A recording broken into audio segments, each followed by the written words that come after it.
নবীর ভালোবাসা পাবেন কিভাবে? যত নবীকে জানবেন, নবীর জীবনে যত বেশি করে চর্চা করবেন, ততই ভালোবাসা তৈরি হবে। কথা খেয়াল করেছেন? আজ ঈদে মিলাদুন্নবী সাল্লাল্লাহু আলাইহি ওয়াসাল্লাম নিয়ে কত কথা, আমরা চাই এ কথাগুলো বন্ধ হোক। জোরে বলুন, আমরা চাই এ কথাগুলো কি? রাস্তার এপার ওপার, নদীর এপার ওপার, গ্রাম, এক গ্রাম থেকে আরেক গ্রাম, এই একটি কারণে, মিলাদুন্নবীর কারণে, সিরাতুন্নবীর কারণে আমরা বিচ্ছিন্ন হয়ে থাকব। এটি কোনোদিন বুদ্ধিমান মুসলমানের কাজ না। কোন বুদ্ধিমান মুসলমান, কোন বুদ্ধিমান আলেম এ কাজ করতে পারে না। নবীর মহব্বত, যেই নবীর মিলাদ সেই নবীর সিরাত। কতক্ষণ যদি তোমরা বলো মিলাদুন্নবী নাই, তো আমরাও তো বলবো সিরাতুন্নবীও নাই। মিলাদুন্নবী কোরআনে নাই, তো সিরাতুন্নবীও তো কোরআনে নাই। তাহলে কিসের উপরে ঝগড়া করতেছি আমরা? আমরা ঝগড়া করতেছি কিসের উপরে? সম্মানিত শুধু সিরাত, আসাহুস সিয়ার, সিরাতের কিতাব আছে।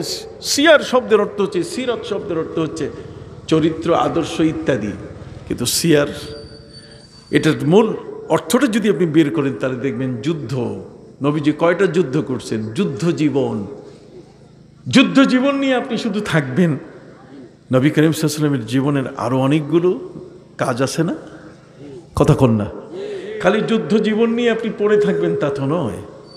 বরং নবী করিম সাল্লাল্লাহু আলাইহি ওয়াসাল্লাম কিভাবে তার স্ত্রী নিয়ে বসবাস করছেন, কিভাবে তার সমাজ নিয়ে তিনি বসবাস করছেন, কিভাবে তিনি মানুষের কাছে তার বিচার আইন প্রয়োগ করেছেন, এইগুলো নিয়ে তিনি কাজ করেছেন। এগুলো আমাদের জানা দরকার আছে কিনা?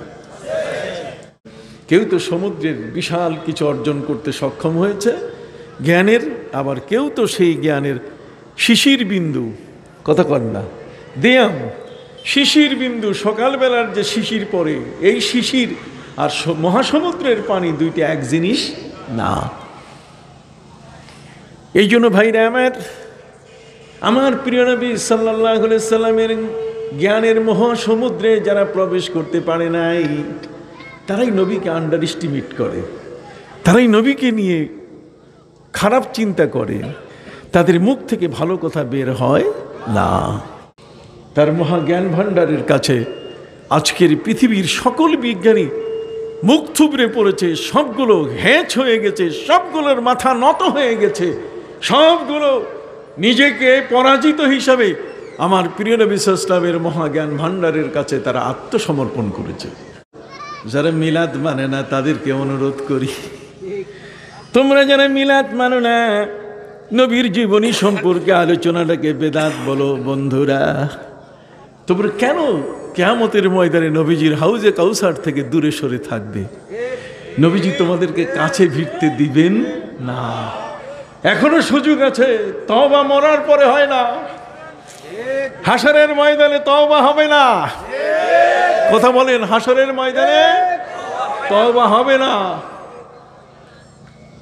আজ রাষ্ট্র পবিত্র ঈদে মিলাদুন্নবী সাল্লাল্লাহু আলাইহি ওয়াসাল্লাম ঘোষণা করেছে, রাষ্ট্রীয় মর্যাদা পেয়েছে। সুবহানাল্লাহ। এই বাংলাদেশের মাটি থেকে এটা কোনোদিন বিদায় করা যাবে না। এটার প্রজ্ঞাপন চলে এসছে। সেদিন পতাকা উঠানো হয়েছে, পতাকা উত্তোলন করা হয়েছে। সুবহানাল্লাহ। সিলেট দক্ষিণ সুরমা মোগলাবাজার পবিত্র ঈদে মিলাদুন্নবী সাল্লাল্লাহু আলাইহি ওয়াসাল্লাম উদযাপন কমিটি কর্তৃক আয়োজিত পবিত্র রবিউল আউয়াল মাসে পবিত্র ঈদে মিলাদুন্নবী সাল্লাল্লাহু আলাইহি ওয়াসাল্লাম মাহফিল 2021-এর শ্রদ্ধাভাজন সভাপতি। আজকের এই মাহফিলের প্রধান অতিথি আল্লামা সাহেব কেবলা রহমতুল্লাহ আলাইহির লখত জিগর, তার অত্যন্ত আদরের সন্তান, এই বাংলাদেশের মুফতি আজম আল্লামা মুফতি গিয়াসউদ্দিন চৌধুরী ফুলতুলি সাহেব মন্তজুর আলী। আজকের এই মাহফিলের বক্তা মৌলানা আব্দুল মনিম মঞ্জেল আলী সাহেব, অধ্যক্ষ জালালপুর জালালিয়া ফাজিল মাদ্রাসা। এখানে উপস্থিত রয়েছেন সাহেবজাদায় রাঘবপুরী এবং পাশাপাশি উপস্থিত আছেন রাখালগঞ্জ ফাজিল মাদ্রাসার সাবেক অধ্যক্ষ মহোদয়। আর উপস্থিত আছেন যার উসিলায় আমি আমেরিকা দেখেছি, যিনি আমাকে আমেরিকায় নিয়ে গিয়েছিলেন। বসা আছেন আমার ডান পাশে জনাব হাফিজ মাওলানা মঞ্জুর আহমদ সাহেব। উপস্থিত রয়েছেন দক্ষিণ সুরমার শ্রদ্ধাভাজন ভাইস চেয়ারম্যান জনাব মাহবুবুর রহমান সাহেব, এবং আরও উপস্থিত রয়েছেন এখানকার সকল মানুষের কাছে সম্মানীয় ওলামা ইকরাম, মুরব্বিয়ান এজাম। আজকের এই মাহফিলে কষ্ট স্বীকার করে উপস্থিত আমার শ্রদ্ধাভাজন এলাকাবাসী, বয়োজ্যেষ্ঠ বয়কনিষ্ঠ সমাবেশী ভাইরা, যুবক বন্ধুরা, স্নেহের এবং আদরের কচিকাচার শিশুরা, পাশাপাশি মোগলাবাজার পবিত্র ঈদে মিলাদুন্নবী সাল্লাল্লাহু আলাইহি ওয়াসাল্লাম উদযাপন কমিটির সকল সম্মানীয় সদস্যমণ্ডলী, পর্দার আলে মা ও বোনেরা, আসসালামু আলাইকুম ওয়া রাহমাতুল্লাহি ওয়া বারাকাতুহু। মোগলাবাজার পবিত্র ঈদে মিলাদুন্নবী সাল্লাল্লাহু আলাইহি ওয়াসাল্লাম উদযাপন কমিটিকে আমি ধন্যবাদ জানাই। সাথে সাথে আমি ধন্যবাদ জানাবো যে আজকের যারা ইউটিউবার, যারা এখানে সাংবাদিক হিসাবে দায়িত্ব পালন করার জন্য এখানে এসছেন, ফেসবুকার যারা এখানে আছেন, যাদের বদৌলতে আজকের পৃথিবীর বিভিন্ন প্রান্ত থেকে আমাদের শ্রদ্ধাভাজন মুসলমান ভাই ও বোনেরা আজকের এই অনুষ্ঠান দেখতে পাচ্ছেন, আমি তাদের সকলকে মোবারকবাদ জানাই। আজকের আমরা আলোচনা করছি, শ্রদ্ধেয় ওলামা ইকরাম পর্যায়ক্রমে আলোচনা করছেন ঈদে মিলাদুন্নবী সাল্লাল্লাহু আলাইহি ওয়াসাল্লাম এই বিষয়ের উপরে। আমাদের উম্মতে মুহাম্মদের বিষয় তো আমাদের প্রিয় নবী সাল্লাল্লাহু আলাইহি ওয়াসাল্লাম। নবীকে বাদ দিয়ে আমাদের অন্য কোনো সাবজেক্ট হওয়া উচিত নয়। প্রিয় নবী সাল্লাল্লাহু আলাইহি সাল্লামের প্রতি আল্লাহর যে কত মহব্বত, সৃষ্টি জগতের সকল মখলুক এবং সৃষ্টির যে কত ভালোবাসা, এটাকে যদি আমরা উপলব্ধি করতে পারতাম তাহলে পবিত্র ঈদে মিলাদুন্নবী সাল্লাল্লাহু আলাইহি ওয়াসাল্লামের মতো এই মোবারক মাহফিলকে কেউ কোনোদিন বেদাত বলতো না। মহব্বতের প্রচণ্ড অভাব, ভালোবাসার প্রচণ্ড অভাব। আমরা আমাদের ভিতরে ভালোবাসা লালন করতে জানি না। যাকে সব কিছু দিয়ে জীবন উজাড় করে দিয়ে মা বাবা, ছেলে মেয়ে, স্ত্রী, আপনজন, আত্মীয় স্বজন, দুনিয়ার সব কিছু থেকে যাকে বেশি ভালোবাসতে হবে, এই ভালোবাসাটার নামই হলো ঈমান। কি এই ভালোবাসাটার নাম হলো কি? ঈমান। সুফি ফতে আলী ওয়াইসি রহমতুল্লাহ আলাই তিনি ছিলেন রসুল নোমা। তিনি চক্ষু বন্ধ করলে নবীজিকে দেখতে পেতেন। চক্ষু বন্ধ করলে নবীজিকে দেখা, এটাকে আজ পর্যন্ত কোনো আলেম অস্বীকার করে নাই। এমনিতেই হাদিসের মধ্যে এসছে, মান রাআনি ফিল মানামে ফাকাদ রাআনি হাক্কা, যে আমাকে রাতের গভীরে স্বপ্নযোগে দেখলো সে সত্যিই দেখেছে। নবী করিম সাল্লাল্লাহু আলাইহি ওয়াসাল্লাম বলেছেন, মান রাআনি ফিল মানাম ফাসায়ারানি ফিল ইয়াকজা, যে ব্যক্তি আমাকে স্বপ্নযোগে দেখেছে বা দেখলো, সে অতি শীঘ্রই আমাকে সামনাসামনি দেখতে পাবে। মান রাআনি ফিল মানাম ফাসায়ারানি ফিল ইয়াকজা, সে জাগ্রত অবস্থায়, এই তো ঘুমন্ত অবস্থায় সে আমাকে দেখেছে, কিন্তু শীঘ্রই সে আমাকে জাগ্রত অবস্থায় খোলামালা আমাকে দেখতে পাবে। তাহলে আমাদের প্রিয় নবী সাল্লাল্লাহু আলাইহি ওয়াসাল্লামের সাথে অন্য কারো তুলনা নাই। তিনি এক্সিলেন্ট, তিনি হচ্ছেন সর্বদিক থেকে ব্যতিক্রমধর্মী। ইবাদত বন্দেগী, চাল চলন, উঠা বসা, কথোপকথন, পঠ্যপাঠন সবগুলো দিক থেকে নবী করিম সাল্লাল্লাহু আলাইহি ওয়াসাল্লামের মধ্যে বিশাল স্পেশালিটি আছে, একটা বিশাল বৈশিষ্ট্য আছে। এই বৈশিষ্ট্যের কিছু অংশ আমরা শুধু অর্জন করতে পারি, সবটা অর্জন করা সম্ভব নয়। যে কারণে আল্লামা বসিরি রহমতুল্লাহি আলাইহি তিনি তার কাসিদায়ে বুরদার মধ্যে উল্লেখ করেছেন, তিনি তার কাসিদায়ে বুরদার মধ্যে উল্লেখ করেছেন, وَكُلُّهُمْ مِنْ رَسُولِ اللَّهِ مُلْتَمِسٌ غَرَفًا مِنَ الْبَحْرِ أَوْ رَشَفًا مِنَ الدِّيَمِ। আমার নবীজি হলেন বিশাল সমুদ্র, মহাজ্ঞানের মহাসমুদ্র। তিনি সমুদ্রের মধ্যে যারা মাছ ধরে, নানা ধরনের জেলে জাল বায়, জাল ফেলে, সবার জালে একরকম মাছ কোনোদিন উঠে না। সমুদ্রের মধ্যে জেলেরা সেখানে মাছ ধরতে যায়, আড়ালে পড়ে থাকা, পানির নিচে পড়ে থাকা বিশাল মৎস্য সম্ভার, মাছের শিকার করতে গিয়ে জেলেরা যখন সমুদ্রে গিয়ে জাল ফেলে, কারো জালে ইলিশ আছে, কারো জালের মধ্যে সেখানে পাঙ্গাস মাছ ধরা পড়ে, কি বলেন, কারো জালের মধ্যে সেই সামুদ্রিক বড় রুই ধরা পড়ে। কথা বলেন, এক একজন এক এক মহাসমুদ্রের এই মহাভান্ডার থেকে সবাই যার যার জালে যতটুকু পায়, কিন্তু বাকি সব থেকে যায়। কি বলেন, থাকি কিনা? কথা বুঝতেছেন কিনা? সমুদ্রের মধ্যে মাছ ধরতে যায়। আপনাদের এই তো সিলেটের মধ্যে বিশাল একটা বিল আছে, নাম কি? আখালকি।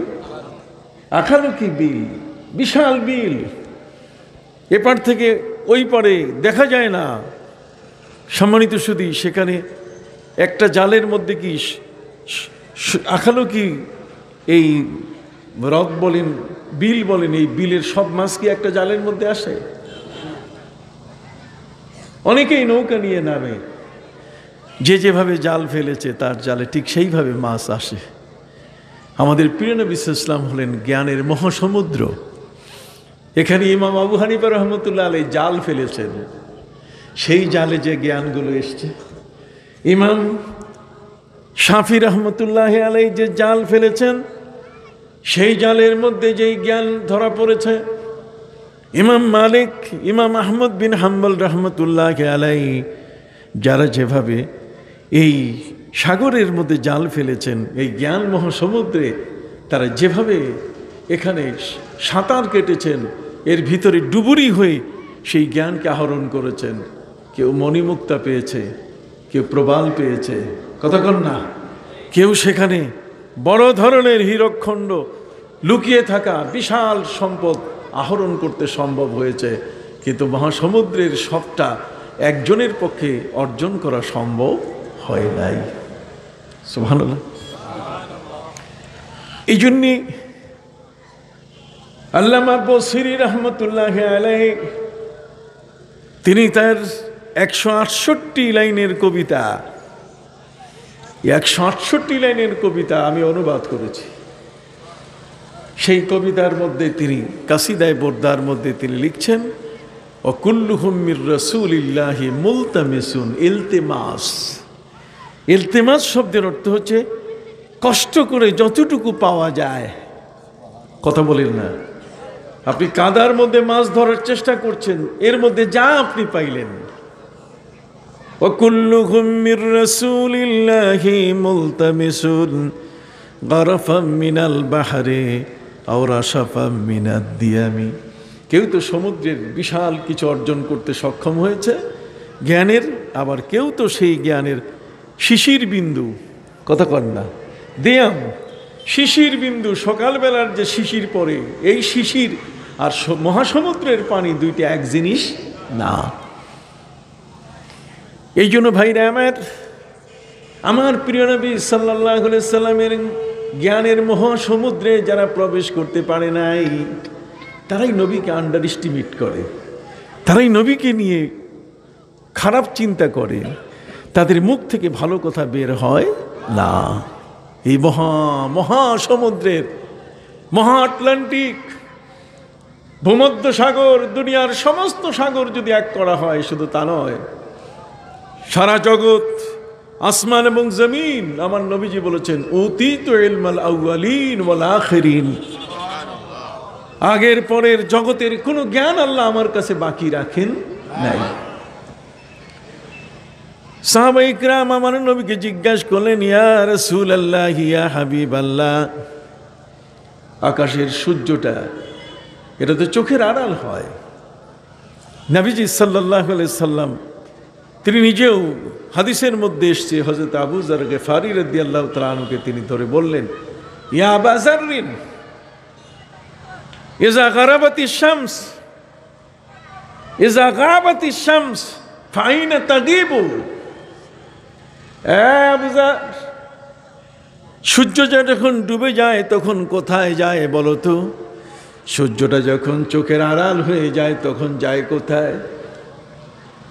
হযরত আবু যর গিফারি রাদিয়াল্লাহু তাআলা আনহু তিনি বলেন, নবীজি, আমি তো চাঁদের দেশে যাই নাই, আমি তো সূর্যের দেশে যাই নাই। চাঁদের বাড়ি, সূর্যের বাড়ি আমি যাই নাই।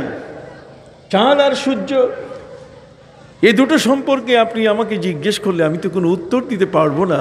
এটা তো ঊর্ধ্বাকাশের জিনিস, এটা তো আকাশে থাকে। এই বিশ্বজগৎ থেকে পৃথিবী, 13 লক্ষ পৃথিবী একসাথে করলে যত বড়, একটা সূর্য কি তত বড়। এই বিশাল সূর্যের হদিস এটা আমার পক্ষে দেওয়া সম্ভব নয়। সূর্য যখন ডুবে যায়, যায় কই? এত বড় সূর্য, একটা সূর্য 13 লক্ষ পৃথিবী একসাথে করলে যত বড় হয়, একটা সূর্য কি তত বড়। সূর্যের আয়তন, সূর্যের দৈর্ঘ্য প্রস্থ এত বড়। নবীজি জিজ্ঞেস করেন, আবু যর, ইযা গাবাতিশ শামস ইযা গারাবাতিশ শামস ফাইনা তাগিবু, কোথায় যায় সূর্যটা বলো? হযরত আবু যর গিফারি রাদিয়াল্লাহু আনহু, হুজুর, আল্লাহু ওয়া রাসূলুহু আ'লামু, আল্লাহ এবং আল্লাহর রাসূল এই সম্পর্কে ভালো জানেন। সুবহানাল্লাহ বলেন। কত বড় আত্মসমর্পণ! আমার নবী সাল্লাল্লাহু আলাইহি ওয়াসাল্লাম তিনি বলে দিয়ে দিলেন, আবু যর, আল্লাহ তাআলা তো এই সূর্য কোথায় যায় তারও তো উত্তর পবিত্র কোরআনে দিয়েছেন। আল্লাহ বলেন, ওয়াশ-শামসু তাজরি লিমুস্তাকাররিন লাহা যালিকা তাকদীরুল আজিজিল আলীম। সূর্যটা তার মুস্তাকারে চলে যায়। মুস্তাকার শব্দের অর্থ হচ্ছে সূর্যটা একটু সময়ের জন্য সে আল্লাহর সেজদায় পড়ে যায়। ওই সময় তোমাদের চোখের সে আড়াল হয়ে যায়। তোমার চোখের আড়াল যখন সূর্য হয়ে যাবে, তখন তুমি মনে করবে এই সূর্যটি সেজদায় পড়ে গেছে। সূর্য কখন সেজদা পড়ে এটা আপনার আমার শুধু নয়, যারা সূর্য বিজ্ঞানী, যারা চন্দ্র বিজ্ঞানী, যারা আকাশকে গবেষণা করেন, আকাশ বিজ্ঞানী, ভূমণ্ডল যারা গবেষণা করেন, ভূমণ্ডলের মহাজ্ঞানীরা, তারা পর্যন্ত জানে না সূর্যটা সেজদায় পড়ে। অথচ পবিত্র কোরআন মজিদে আল্লাহ পাক রব্বুল আলামিন বলেন, চন্দ্র সূর্য জগতের যত সৃষ্টি আছে, কুল্লুন কাদ আলিমা সালাতাহু ওয়া তাসবিহা, আল্লাহর যত সৃষ্টি চন্দ্র সূর্য সবগুলোই জানে যে আল্লাহর কখন ইবাদত করতে হবে। প্রত্যেকটি মুহূর্তের এই জগতের যা আল্লাহর সৃষ্টি সবগুলোই জানে যে কোন সময় আল্লাহকে সেজদা করতে হবে। সুবহানাল্লাহ। এই জন্য পবিত্র কোরআন মজিদে আল্লাহ বলছেন, وإن من شيء إلا يسبح بحمد ربه ولكن لا تفقهون تسبيحهم وإن من شيء إلا يسبح بحمد ربه। জগতের মধ্যে এমন কোন সৃষ্টি নাই যে সৃষ্টি আল্লাহর তসবিহ পড়ে না, আল্লাহর জিকির করে না, আল্লাহর ইবাদত করে না। কুল্লুন কাদ আলিমা সালাতাহু, কিভাবে নামাজ পড়তে হবে, কিভাবে সালাত পড়তে হবে, কিভাবে আল্লাহর শানে তার তাসবিহ তাহলিল করতে হবে, সবগুলো প্রতিটি সৃষ্টি কি জানে। সূর্য ডুবে যায় আর সেই সূর্যটা আল্লাহর নামে সেজদায় পড়ে যায়, তার মুস্তাকার ওয়া শামসু তাজরি লিমুস্তাকাররিল্লাহা, তার নিজের সেজদার জায়গায় সূর্য চলে যায়। এ তথ্য দিলেন কে? আমাদের প্রিয় নবী রাসূল করিম সাল্লাল্লাহু আলাইহি ওয়াসাল্লাম। তিনি মহাজ্ঞানী, তার মহাজ্ঞান ভাণ্ডারের কাছে আজকের পৃথিবীর সকল বিজ্ঞানী মুখ থুবড়ে পড়েছে, সবগুলো হ্যাঁচ হয়ে গেছে, সবগুলোর মাথা নত হয়ে গেছে, সবগুলো নিজেকে পরাজিত হিসাবে আমার প্রিয় নবী সাল্লাল্লাহু আলাইহি ওয়াসাল্লামের মহাজ্ঞান ভাণ্ডারের কাছে তারা আত্মসমর্পণ করেছে। সুবহানাল্লাহ। তিনি তো এমন এক নবী, আল্লামা বসরি রহমতুল্লাহ আলাইহি তিনি সেটাও বলে দিয়েছেন, ফাকান নবিয়্যিন ফি খালকিন ওয়া ফি খুলুকিন ওয়া লাম ইউদানুহু মিন ইলমিন ওয়া লা কারামি মাওলায়া সাল্লি ওয়া সাল্লিম দাইমান আবাদা আলা হাবিবিকা খাইরিল খালকি কুল্লিহিমি মাওলায়া সাল্লি ওয়া সাল্লিম দাইমান আবাদা আলা হাবিবিকা খাইরিল খালকি কুল্লিহিমি। নবীজির শান আর মান কিভাবে ধরা পড়ল তার চোখে? আল্লামা বসরি রহমতুল্লাহ আলাইহি, আল্লামা শরফুদ্দিন বসরি রহমতুল্লাহ আলাইহি তিনি বলেন, ফাকান নবিয়্যিন, আমার নবী হলেন সমস্ত নবীর উপরে, ফি খালকিন ওয়া ফি খুলুকিন, সৃষ্টির ক্ষেত্রে আর আদর্শগত ক্ষেত্রে সর্বদিক থেকে নবী এক্সিলেন্ট। নবী হলেন সবার চেয়ে ব্যতিক্রম ধর্মী। সবাই জোরে বলুন না সুবহানাল্লাহ। ফাকান নবিয়্যিনা ফি খালকিন ওয়া ফি খুলুকিন ওয়া লাম ইউদানুহু মিন ইলমিন ওয়া লা কারামি। আমার নবীজির জ্ঞানের পাশে তাদের আসার কোনো সুযোগ, তার সমকক্ষ হওয়া তো দূরের কথা, নবীজির জ্ঞানের পাশে আসার মতো ক্ষমতা কোনো নবীরও ছিল না। সুবহানাল্লাহ বলেন। কোন নবী এবং কোন রসুলেরও ছিলেন না। কথা বুঝে গেছে? কাজেই আমার প্রিয় নবী সাল্লাল্লাহু আলাইহি ওয়াসাল্লামের সামনে যেমন তার সাহাবায়ে কেরাম, ঠিক আমার নবীর জ্ঞানের সামনে আম্বিয়া রসুলগণের জ্ঞানের অবস্থা ঠিক এমনই। সুবহানাল্লাহ বলুন।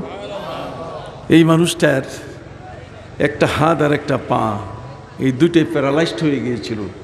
আল্লামা শরফুদ্দিন বসরি রহমতুল্লাহ আলাইহি তিনি কি করবেন? ওজা, বৌদ্ধ, কবিরাজ, চিকিৎসা সব শেষ, কোনোভাবে সুস্থ হচ্ছেন না। উনি বলেন, তার নবীর প্রেমে আমি চিঠি লিখব, একটা কবিতা লিখব। নবীর প্রেমে তিনি 168 লাইনের কবিতা লিখলেন। এটার নাম হলো কাসিদায়ে বুরদা। চাদরের কবিতা। বুরদা মানে চাদর। এই চাদরের কবিতা তিনি লিখলেন। লেখার পরে ঘরের মধ্যে একাকী বসে তিনি তার নিজের কবিতা পাঠ শুরু করলেন। তিনি তার কবিতার প্রথম শব্দটা কত চমৎকার! যারা মিলাদ মানে না তাদেরকে অনুরোধ করি, তোমরা যারা মিলাদ মানো না, নবীর জীবনী সম্পর্কে আলোচনাটাকে বেদাত বলো বন্ধুরা। তোমরা কেন কিয়ামতের ময়দানে নবীজির হাউজে কাউসার থেকে দূরে সরে থাকবে? নবীজি তোমাদেরকে কাছে ভিড়তে দিবেন না। এখনো সুযোগ আছে, তওবা মরার পরে হয় না, হাসরের ময়দানে তওবা হবে না। কথা বলেন, হাসরের ময়দানে তওবা হবে না। আজ রাষ্ট্র পবিত্র ঈদে মিলাদুন্নবী সাল্লাল্লাহু আলাইহি ওয়াসাল্লাম ঘোষণা করেছে, রাষ্ট্রীয় মর্যাদা পেয়েছে। এই বাংলাদেশের মাটি থেকে এটা কোনোদিন বিদায় করা যাবে না। এটার প্রজ্ঞাপন চলে এসছে। সেদিন পতাকা উঠানো হয়েছে, পতাকা উত্তোলন করা হয়েছে। সুবহানাল্লাহ। আল্লামা শরফুদ্দীন বসরি রহমতুল্লাহ আলাইহি তিনি নবীর প্রেমিক ছিলেন। নবীর প্রেমিক মানুষটা তিনি কবিতা লিখতে গিয়ে প্রথম যে লাইনটা লিখেছেন, আপনি একটু তর্জমা করে বুঝেন, আপনি বুঝতে পারবেন। মাওলায়া মাওলায়া, হে আমার মাওলা, হে আমার মনি, হে আমার, যেটা আল্লামা সাহেব কেবলা রহমতুল্লাহ আলাইহির দোয়ার মধ্যে এই ধরনের আকুতি মিনতি পাওয়া যায়। কথা বুঝতে পারছেন? আল্লামা সাহেব কেবলা রহমতুল্লাহ আলাইহির দোয়ার মধ্যে সেই মিনতি পাওয়া যায়। কি চমৎকার করে তিনি বলেছেন, কোই নেহি তেরে সওয়া ফরিয়াদ মেরা সুন লে, কোই নেহি তেরে সওয়া ফরিয়াদ মেরা সুন লে, भीग दो मुझको खुदा मैं भिखारी तेरे लिए। नालाय कलंदर, কতক্ষণ না, নালায় কলন্দর, কুই নেহি তেরে সওয়া, প্রভু তুমি ছাড়া কেউ নাই।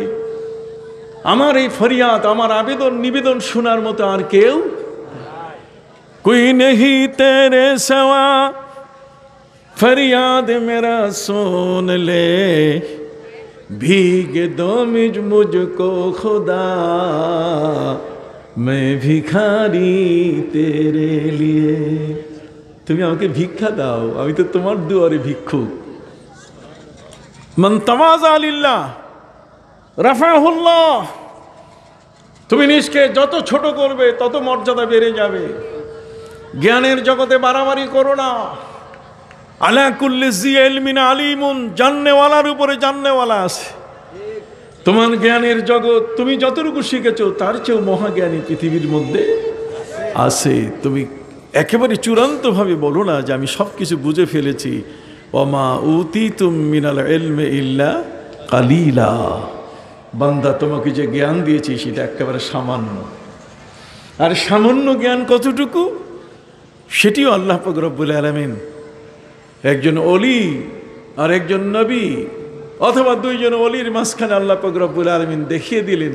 হযরত খিজির আলাইহিস সালাম, হযরত নবী মুসা আলাইহিস সালাম, এই দুইজন নবী বলেন, একজন নবী একজন অলি, যেটাই আপনি বলেন, যেটাই সাব্যস্ত হোক, নদীর মাঝখান দিয়ে যখন নৌকা চলছে, এই নৌকা ছিদ্র করার আগে একটা কালা পাখি ওই সমুদ্রের নদীর এক ফোঁটা পানি ঠোঁটে নিয়ে উপরে উড়াল দিয়ে পানির ফোঁটাটা ছেড়ে দিল। এরপরে অনেক ঘটনা। যখন হযরতে খিজির আলাইহিস সালাম ব্যাখ্যা শুরু করলেন, তখন বললেন, মুসা জানো, ওই যে পাখিটা দরিয়ার মধ্যে 100 পানি দিয়ে ঠোঁটের মধ্যে এক ফোঁটা পানি নিয়ে উপরে উড়াল দিয়ে পানি ছেড়ে দিয়েছে, তুমি জানো এই মহাসমুদ্রের মহাজ্ঞানের মালিক আল্লাহ, আর আমরা হলাম এটার শিশির বিন্দু, বিন্দু রাশি। সুবহানাল্লাহ বলেন। তাহলে এই বিন্দু জ্ঞান দিয়ে আপনি কিভাবে বলেন যে এটাই চূড়ান্ত? কতক্ষণ না আপনি বলেন যে না মিলাদ বেদাত, বেদাত বললে তো একেবারে চূড়ান্তভাবে আপনি ঘোষণা করলেন যে এটা যাবে না করা। কতক্ষণ আপনি কি করে এটা বলতে পারেন? কথা খেয়াল করেছেন? আসুন দেখি, আল্লামা শরফুদ্দীন বসরি মিশরের একজন মানুষ। সেই মানুষটি তিনি তার কবিতায় নবীর প্রেমে লিখছেন মাওলায়া। প্রথমে আল্লাহকে তিনি সম্বোধন করছেন, আল্লাহকে তিনি টার্গেট করে বলছেন মাওলায়া, হে আমার মনিব, মাওলা। আনতা মাওলানা ফানসুরনা আলাল কওমিল কাফিরিন। মাওলা শব্দের প্রায় 60টা অর্থ আছে। কয়টা? 60টা অর্থ। মাওলা হচ্ছে মুনিব, মাওলা মানে গোলাম, মাওলা মানে চাকর, কতক্ষণ না, মাওলা মানে অধীনস্থ, মাওলা মানে আমার কর্তা, কতক্ষণ বিভিন্ন। এটি আরবের বৈশিষ্ট্য, বাংলাতেও এরকম অনেক শব্দ আছে। আল্লামা শরফুদ্দীন বসরি রহমতুল্লাহ আলাইহি তিনি আল্লাহকে বলছেন মাওলায়া, হে আমার মুনিব মাওলা আল্লাহ, সাল্লে ওয়া সাল্লেম, আপনি দরুদ এবং সালাম আপনি ভেজেন, মাওলায়া সাল্লে ওয়া সাল্লিম দায়মান আবাদা, দায়মান মানে কন্টিনিউ, বন্ধ যেন না হয়, আলা হাবিবিকা, আপনার হাবিবের উপরে। সুবহানাল্লাহ। আবেদনটা কার কাছে? আল্লাহর কাছে। আবেদন কার কাছে? আল্লাহর কাছে। সম্মানিত সুধী ভাইরা আমার নবী সাল্লাল্লাহু আলাইহি ওয়াসাল্লামকে আল্লাহ পাক রব্বুল আলামিন মাকামে মাহমুদ দিয়ে দিয়েছেন, অলরেডি ডিক্লারড, এটা ঘোষিত হয়েছে, এটা ডিক্লারেশন হয়ে গেছে যে আমার নবীকে আল্লাহ তাআলা কি দিয়েছেন? মাকামে মাহমুদ দিয়েছেন। তিনি মাকামে মাহমুদের মালিক। আমার নবীকে আল্লাহ তাআলা ফজিলত দিয়েছেন, সম্মান দিয়েছেন। অলরেডি আল্লাহ পাক রব্বুল আলামিন তাকে সম্মান দিতে এমন না যে কিয়ামতের ময়দানে আমার নবীকে তিনি সম্মান দিবেন, আজকের তিনি দেন না এমনটা না, তাকে সম্মান তিনি দিয়েছেন, তিনি সম্মানিত। বলেন তিনি কি? আবার বলেন তিনি কি? আমার নবী সম্মানিত, আমার নবী মাকামে মাহমুদের মালিক, সর্বোচ্চ প্রশংসার মালিক তিনি, সর্বোচ্চ প্রশংসিত স্থানের তিনি মালিক। এটা আল্লাহ তাকে দিয়ে দিয়েছেন। আমাদের প্রিয় নবী সাল্লাল্লাহু আলাইহি ওয়াসাল্লাম আমাদের উম্মতকে বলছে, উম্মত তোমরা আল্লাহর কাছে বলো আল্লাহ যেন আমাকে ফজিলত দেয়, আল্লাহ যেন আমাকে মাকামে মাহমুদ দেয়। সুবহানাল্লাহ। কি আমাদের প্রিয় নবী সাল্লাল্লাহু আলাইহি ওয়াসাল্লামকে আল্লাহ তাআলা ফজিলত, তার সম্মান দিয়েছেন কিনা? আপনারা কথা বলছেন না কেন? দিছেন কিনা? আমি সাধারণ বক্তা না, আপনার কিছু বুঝবেন না আর চুপ করে কান ধরে সব বলে শেষ করলাম, ওয়াজ শেষ না। আপনাকে বুঝতে হবে, কষ্ট করে এখানে এসেছেন, ঢাকা থেকে আমি এখানে এসেছি, কত কষ্ট করে এসেছি, সারাদিন কাজ কাজ কাজ, গোটা শরীরের মধ্যে ব্যথা, হাঁটতে ব্যথা, বসতে ব্যথা, একটু শুইতে পারতাম, দৌড়িয়ে চলে এসেছি এখানে। আপনার কাছে সব আছে, টাকা আছে, পয়সা আছে, আপনার অভাব নাই, তারপরও আল্লাহ তাকে দেন, টাকা দেন, কতক্ষণ না আপনার জন্য দোয়া করছে, নবীর জন্য সব কিছু আল্লাহ দিয়ে দিয়েছেন, কোনো কিছু বাকি রাখেন। তারপর নবী আমাদেরকে শিখাই দিচ্ছেন যে তোমরা আজানটা শেষ হয়ে গেলে তখন তোমরা আমার জন্য আল্লাহর কাছে একটু সুপারিশ করবা। কি বলেন? আজান হয়ে গেলে পড়ে, আজানের পরে তোমরা আজানের দোয়ার মধ্যে যেটাকে দোয়ায়ে ওসিলা বলা হয়, আতি মুহাম্মাদানিল ওয়াসিলাতা ওয়াল ফাদিলা ওয়াদ দারাজাতার রাফিয়া। সুবহানাল্লাহ বলেন। নবী শিখাই দিলেন যে তোমরা আমার জন্য আল্লাহর কাছে সুপারিশ করবে। আমরা উম্মত, নবীর জন্য আল্লাহর কাছে সুপারিশ করলে আমাদের কতটুকু কাজে আসবে, কিন্তু নবীজি বলছেন আমার জন্য এমনি তো আল্লাহ আমাকে ওসিলা দিয়েছেন, ফজিলা দিয়েছেন, সম্মান দিয়েছেন, মর্যাদা দিয়েছেন, আর তোমরা যদি আল্লাহর কাছে বলো তাহলে আমি তোমাদের কাছে ঋণী হয়ে গেলাম, আমি তোমাদের কাছে কি হলাম? ঋণী হয়ে গেলাম। সুবহানাল্লাহ।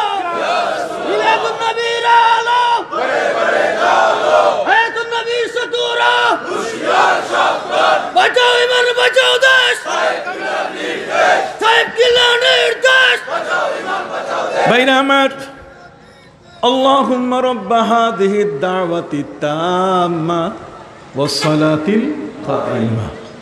এখানে আলেমরা বসে আছেন, আতে মুহাম্মাদানিল ওয়াসিলাতা ওয়াল ফাজিলা, নবীজিকে ওসিলা করে দাও। নবী ছাড়া কিয়ামতের ময়দানে আমাদের জান্নাতে যাওয়ার কোনো পথ নাই। নবী শিখাই দিচ্ছেন যে আমার কথা আল্লাহর কাছে তোমরা একটু সুপারিশ করো, বলো আল্লাহর কাছে আতে মুহাম্মাদানিল ওয়াসিলাতা ওয়াল ফাদিলা, তাকে সম্মান ফজিলত দাও, ওয়াদ দারাজাতার রাফিয়া, সর্বোচ্চ মাকাম দাও। কতক্ষণ না আল্লাহুম্মা রাব্ব হাযিহিদ দাওয়াতিত তাম্মা ওয়াস সালাতিল কায়িমা আতি মুহাম্মাদানিল ওয়াসিলাতা ওয়াল ফাদিলা ওয়াদ দারাজাতার রাফিয়া ওয়াবআসহু মাকামান মাহমুদান আল্লাযী ওয়া'আদতা ওয়ারযুকনা শাফাআতাহু ইয়াওমাল কিয়ামাহ ওয়ারযুকনা শাফাআতাহু ইয়াওমাল কিয়ামা। 15 বছর হয়ে গেল আজান থেকে তুলে দিয়েছে যে আল্লাহ তুমি সেই নবী যার সম্পর্কে আমরা তার ফজিলত তার মর্যাদার সুপারিশ করলাম, তার শাফাত আমাদের কপালে নসিব করে দাও। বাংলাদেশ টেলিভিশন থেকে সেটা তুলে দেওয়া হয়েছে। আল্লাহর মেহেরবানি আমি আবার যোগ করে দিয়েছি। আমি আবার কি দিয়েছি? যোগ করে দিয়েছি। এত সোজা নয় এটাকে বাতিল করা। সম্মানিত সুধী ভাইরা আমার, কথাটা এ কারণেই বললাম, উম্মত হয়ে নবীর জন্য সুপারিশ করা, উম্মত হয়ে নবীর জন্য আল্লাহর কাছে এমন একটি প্রার্থনা জানানো, আল্লাহ নবীকে বড় মর্যাদা দেন। আল্লাহ কি এতদিন নবীকে ছোট মর্যাদা দিয়েছেন নাকি? তাকে বিশাল মর্যাদা দিয়েছেন, তার মর্যাদার শেষ নাই। কিন্তু নবী চান যে আমরাও যেন তার সাথে সম্পৃক্ত হই। নবীজি বলছেন তোমরা যখন আমার জন্য এই দোয়াটা করবে তখন আমাকে তোমরা ঋণী বানালে, এই ঋণ আমি কিয়ামতের ময়দানে তোমাদের জন্য কি করব? পরিশোধ করব। সুবহানাল্লাহ। এই জন্য কিছু কিছু ব্যক্তি এমন আছে যারা আমাদের প্রিয় নবী সাল্লাল্লাহু আলাইহি ওয়াসাল্লামের ক্ষেত্রে পরিষ্কার হাদিস, নবীজি বলছেন মান যারা কবরি ওয়াজাবাত লাহু শাফাআতি। নবী করিম সাল্লাল্লাহু আলাইহি ওয়াসাল্লাম বলছেন যে আমার রওজা জিয়ারত করলো, আমার জন্য শাফাআত করা তার জন্য ওয়াজিব হয়ে গেল। দেখছেন কত বড় দায়িত্ব নবী নিলেন। আর মৌলবী কয় না না না, ওনার রওজায় যাওয়া যাবে না, ওনার কবরে যাওয়া যাবে না। আই ক্যান চ্যালেঞ্জ হিম, আমি তাকে চ্যালেঞ্জ করছি, তুমি পারলে হাদিসটাকে মিথ্যা বানাও। আমি এর উপরে বই লিখেছি, বিশ্বনবী সাল্লাল্লাহু আলাইহি ওয়াসাল্লামের রওজা জিয়ারত মদিনা মুনাওয়ারার ফজিলত, অসংখ্য গণিত দলিল দিয়েছি। পারলে একটা কাটো, একটা কেটে দেখাও। পারবো না, জীবনে কোনোদিন পারবো না, জীবনে কোনোদিন পারবে না। সুবহানাল্লাহ বল। সম্মানিত সুধী ভাইরা আমার, আল্লামা শরফুদ্দীন বসরি রহমতুল্লাহি আলাইহি, একখান হাত আর একখান পা অচল, তিনি প্যারালাইজড রুগী, আপাহজ, পক্ষাঘাত গ্রস্ত তিনি রুগী। আর সেই রুগী মানুষটা নবীর প্রেমে 168 লাইনের কবিতা লিখলেন। আর যে কবিতা এখন আমেরিকা, ইউরোপ সর্বত্র তেলাওয়াত হয়, আমাদের দেশে তেলাওয়াত এখন দেখা যায় না। এটা কিন্তু পড়া হয়। কেন পড়া হয়? পড়া হয় এই কারণে যে উনি শুরুতে বলছেন মাওলায়া সাল্লি ওয়া সাল্লিম দাইমান আবাদা আলা হাবিবিকা। নবীকা বলেন নাই, বলছেন কি হাবিব। যেহেতু আমার নবী সাল্লাল্লাহু আলাইহি ওয়াসাল্লামের আল্লাহর কাছে সবচেয়ে বড় কাছের যে পরিচয়টা সেটা হচ্ছে হাবিবুল্লাহ। আলা ওয়া ইন্নী হাবিবুল্লাহ। তিরমিজি শরীফ খুলে দেখেন, নবী করিম সাল্লাল্লাহু আলাইহি ওয়াসাল্লাম ভাগ ভাগ করে দেখিয়েছেন যে ঈসা রুহুল্লাহ, আদম সফিউল্লাহ, ইব্রাহিম খলিলুল্লাহ, আলা ওয়া আনা হাবিবুল্লাহ, আমি আল্লাহর হাবিব। নবী নিজেই বলেছেন তিনি আল্লাহর কি হাবিব, তিনি হাবিব হিসেবে পরিচয় দিয়েছেন। যেহেতু তিনি হাবিব হিসেবে পরিচয় দিয়েছেন, কাজে একজন বিশিষ্ট আলেম, বিশাল আধ্যাত্মিক জগতের একজন বড় মাপের অলি, তিনি নবীর শানে কবিতা লিখছেন 168 লাইনের। আর তিনি বলছেন মাওলায়া সাল্লি ওয়া সাল্লিম দাইমান আবাদা আলা হাবিবিকা। থামেন, আলা হাবিবিকা। তারপরে কি লিখছেন? খাইরিল খালকে কুল্লিহিমি, খাইরিল খালক, সৃষ্টির শ্রেষ্ঠ তিনি, সৃষ্টির সর্বশ্রেষ্ঠ, সকল সৃষ্টির শ্রেষ্ঠ তিনি, কুল্লিহিমি, সর্বদিক থেকে, কোন দিক থেকে কম না। 168 লাইনের কবিতার শেষটা তিনি কি বলছেন? ইয়া রাব বিল মুস্তাফা বাল্লিগ মাকাসিদানা ফাগফির লানা মা মাযা ইয়া ওয়াসিআল কারামি।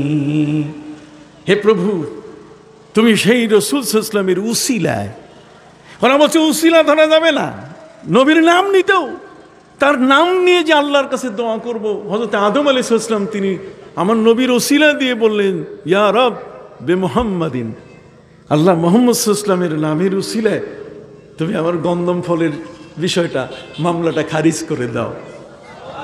আল্লাহ বলছেন, ইয়া আদম কাইফা আরাফতা মুহাম্মাদান, যার নামের তুমি ওসিলা দিলে, যার নাম দিয়ে তুমি পার পাওয়ার চেষ্টা করছো, কথা কন না, যার নাম দিয়ে তুমি তোমার এই মামলাটা খারিজ করার জন্য আবেদন করছো, যার নাম ভাঙ্গাইয়া, যার নাম দিয়া, এই মোহাম্মদকে তুমি চিনলে কি করে?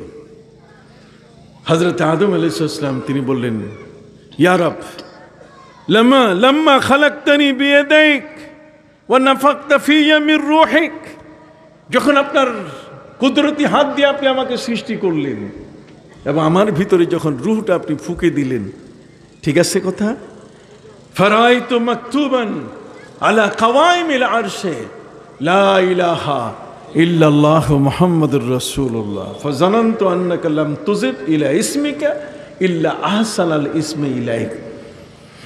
আমি চোখ খুলে দেখতে পেলাম আমার সৃষ্টির এই রূহটা যখন চোখে আসলো, তখন আমি চোখ মেলে দেখতে পেলাম আরশের পায়াগুলোতে তুমি কত সুন্দর ডেকোরেশন করে তোমার নামের সাথে তার নাম তুমি লিখেছ,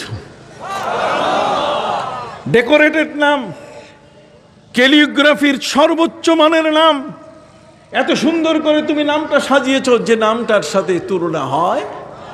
ক্যালিগ্রাফি বুঝেন?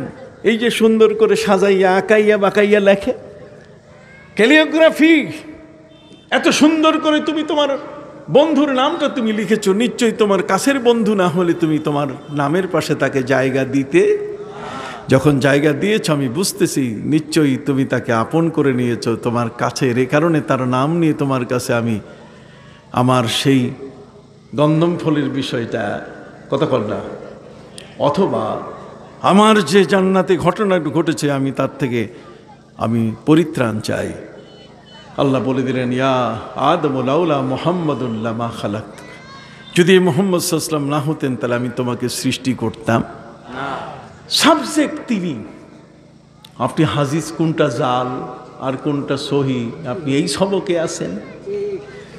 নবীর মোহাব্বতের সবক কত দূর, ঢাকা এখন অনেক দূর, আর আপনি পড়ে আছেন মোগলা বাজারে, কথা কর না, কত দরবেশ, কত অলি, 168 লাইনের কবিতা পড়ে তিনি ঘুমায় পড়লেন বিছানায়। ঘুমের ঘরে তিনি স্বপ্নে দেখলেন নবীজি তার কাছে চলে আসছেন, নবীজি তার কাছে চলে আসছেন এবং তার এই অসুস্থ হাত এবং পায়ের এর উপরে নবী কারীম সাল্লাল্লাহু আলাইহি ওয়াসাল্লাম তার বরকতি হাত বুলিয়ে দিলেন, যেহেতু সে অসুস্থ। এরপরে একটা ইয়েমেনি চাদর তার গায়ের মধ্যে দিয়ে নবী করিম সাল্লাল্লাহু আলাইহি ওয়াসাল্লাম বিদায় নিলেন। উনি ঘুম থেকে জেগে উঠে দেখে গায়ের মধ্যে ইয়েমেনি চাদর, হাতও ভালো হয়ে গেছে, পাও ভালো হয়ে গেছে, হাতও ভালো হয়ে গেছে, পাও ভালো হয়েছে। নবীর মোহাব্বত, নবীর ভালোবাসা, তার নাম ভাঙ্গাইয়া খাওয়া যায়। সফিনা নবী করিম সাল্লাল্লাহু আলাইহি ওয়াসাল্লামের একজন গোলাম, তিনি বলছেন নদী পাড়ি দিতে রাত্রবেলায় ঘূর্ণিঝড়ে নৌকা অ্যাক্সিডেন্ট হয়ে গেল, নৌকা উল্টায় গেল, সব তক্তাগুলো ছিন্ন ভিন্ন হয়ে গেল। আমি একটা তক্তা ধরলাম, ফাখাস্তু লাওহাম মিনাল আলওয়াহ, আই মিন আলওয়াহিস সাফিনা, আমি একটা ধরে আমি সাঁতার কাটা শুরু করলাম, রাতভর সাঁতার কেটেছি। সকালবেলায় এমন একটা কিনারায় গিয়ে পৌঁছলাম, ফিহে আজিম্মাতুম মিনাল হাইয়া, বিশাল অজগর সাপগুলো পাশে আছে, আর অজগর সাপ প্রত্যেকটাই আমাকে দেখার পরে সব মাথা উঁচু করে আছে যে খাইয়া ফেলবে, বহুদিন আধার পায় নাই। আমি ভয়ে ভীত হয়ে গেলাম। আমি আস্তে করে উপরে উঠার পরে দেখলাম শুধুমাত্র অজগর সাপগুলোই মাথা উঁচু করে নাই।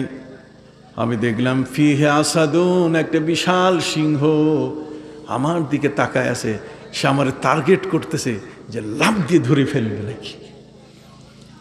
আমি সাপগুলোরে বললাম, রে সাপ, ইন্নী মাওলা রাসূলুল্লাহ সাল্লাল্লাহু আলাইহি ওয়াসাল্লাম, আমি হলাম এই বিশ্ব জগতের সকল নবীর নবী, সকল রসুলের রসুল, বিশ্বজগতের মহান নবী মুহাম্মদুর রাসূলুল্লাহ সাল্লাল্লাহু আলাইহি সাল্লামের গোলাম আমি।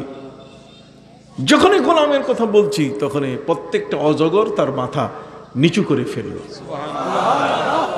একটা অজগরও মাথা উঁচু করে নাই। অজগরগুলো বুঝতে পেরেছে আমাদের প্রিয় নবী সাল্লাল্লাহু আলাইহি ওয়াসাল্লামকে চিনে, অজগর চিনে, আর মৌলবী চিনে না। কতক্ষণ না বোখারি খান্দে নিয়ে হাঁটে, নবীকে চিনে না, আর চিনল অষ্টম শ্রেণী পাস কবি নজরুল। তোরা দেখে যা আমি না মায়ের কোলে, তোরা দেখে যা। কি চমৎকার! কবি নজরুল অষ্টম শ্রেণী পাস। কবি গোলাম মুস্তফা, ওনারা জানতে পারলেন, তারা সবাই মিলে কবিতা লিখলেন। ত্রিভুবনের প্রিয় মুহাম্মদ এলো রে দুনিয়ায়, আয় রে সাগর আকাশ বাতাস দেখবি যুদিয়ায়, আয় রে সাগর আকাশ বাতাস দেখবি যুদিয়ায়। এই সমস্ত জেনারেল মানুষগুলো নবীকে চিনল, আর আমরা আলেমরা নবীকে চিনতেছি না। হুজুর, আমার কষ্টটা এখানে। আমি কাউকে দোষারোপ করতে চাই না, আমি এতটুকু দোষারোপ করতে চাই যে তারা সমুদ্রের গভীরে গিয়ে যদি জালটা ফেলতো কতক্ষণ, তাহলে ওয়াসকারনি নবীর মহব্বতে 32টা দাঁত ভেঙে ফেলেছে, নবীর মহব্বতে জীবন উজাড় করে দিত। যদি নবীর মহব্বতের সমুদ্রের গভীরে যদি ডুব দিত, ওরা দিছে পকলে, ভয়ে নামে না, পাবে কি? এই জন্য চোখে মিলাদও আসে না, চোখে কিয়ামও আসে না, এগুলো আসে না। খেয়াল করছেন কথা? মহাসত্য কথা, এগুলোকে আপনি অস্বীকার করতে পারবেন না। একজন দরবেশ মানুষ নবীর প্রেমিক হয়ে কবিতা লিখছেন। এই জন্য আমি যে কথাটি শুরু করেছিলাম, হযরতে সুফি ফতে আলী ওয়াইসি রহমতুল্লাহ আলাইহি, তিনি চক্ষু বন্ধ করলে নবীকে দেখতে পেতেন। চক্ষু বন্ধ করলে কি নবীকে দেখতে পেতেন। রসুল্লুমা, এটাকে অস্বীকার করতে পারবে না কেউ। আমি তো বক্তব্য দিচ্ছি, ইউটিউবার ভাইরা এগুলো প্রচার করবে তোমরা।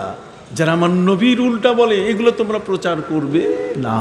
খবরদার, তোমাদের টাকার দরকার নাই, আল্লাহ তোমাদের এইটাতে বরকত দিবেন। তোমরা এই যে 1 লক্ষ ভিউজার যদি হয় তাহলে কি পান? কি পায়? এই সিলভার পায় না? আরে ওরা তো সিলভার বাটন পায়, গোল্ডেন বাটন পায়। কতক্ষণ না, খোদার কসম করে বলছি, আমাদের এই বক্তব্যগুলো তোমরা আমার ভাইরা প্রচার করো সবচেয়ে বেশি।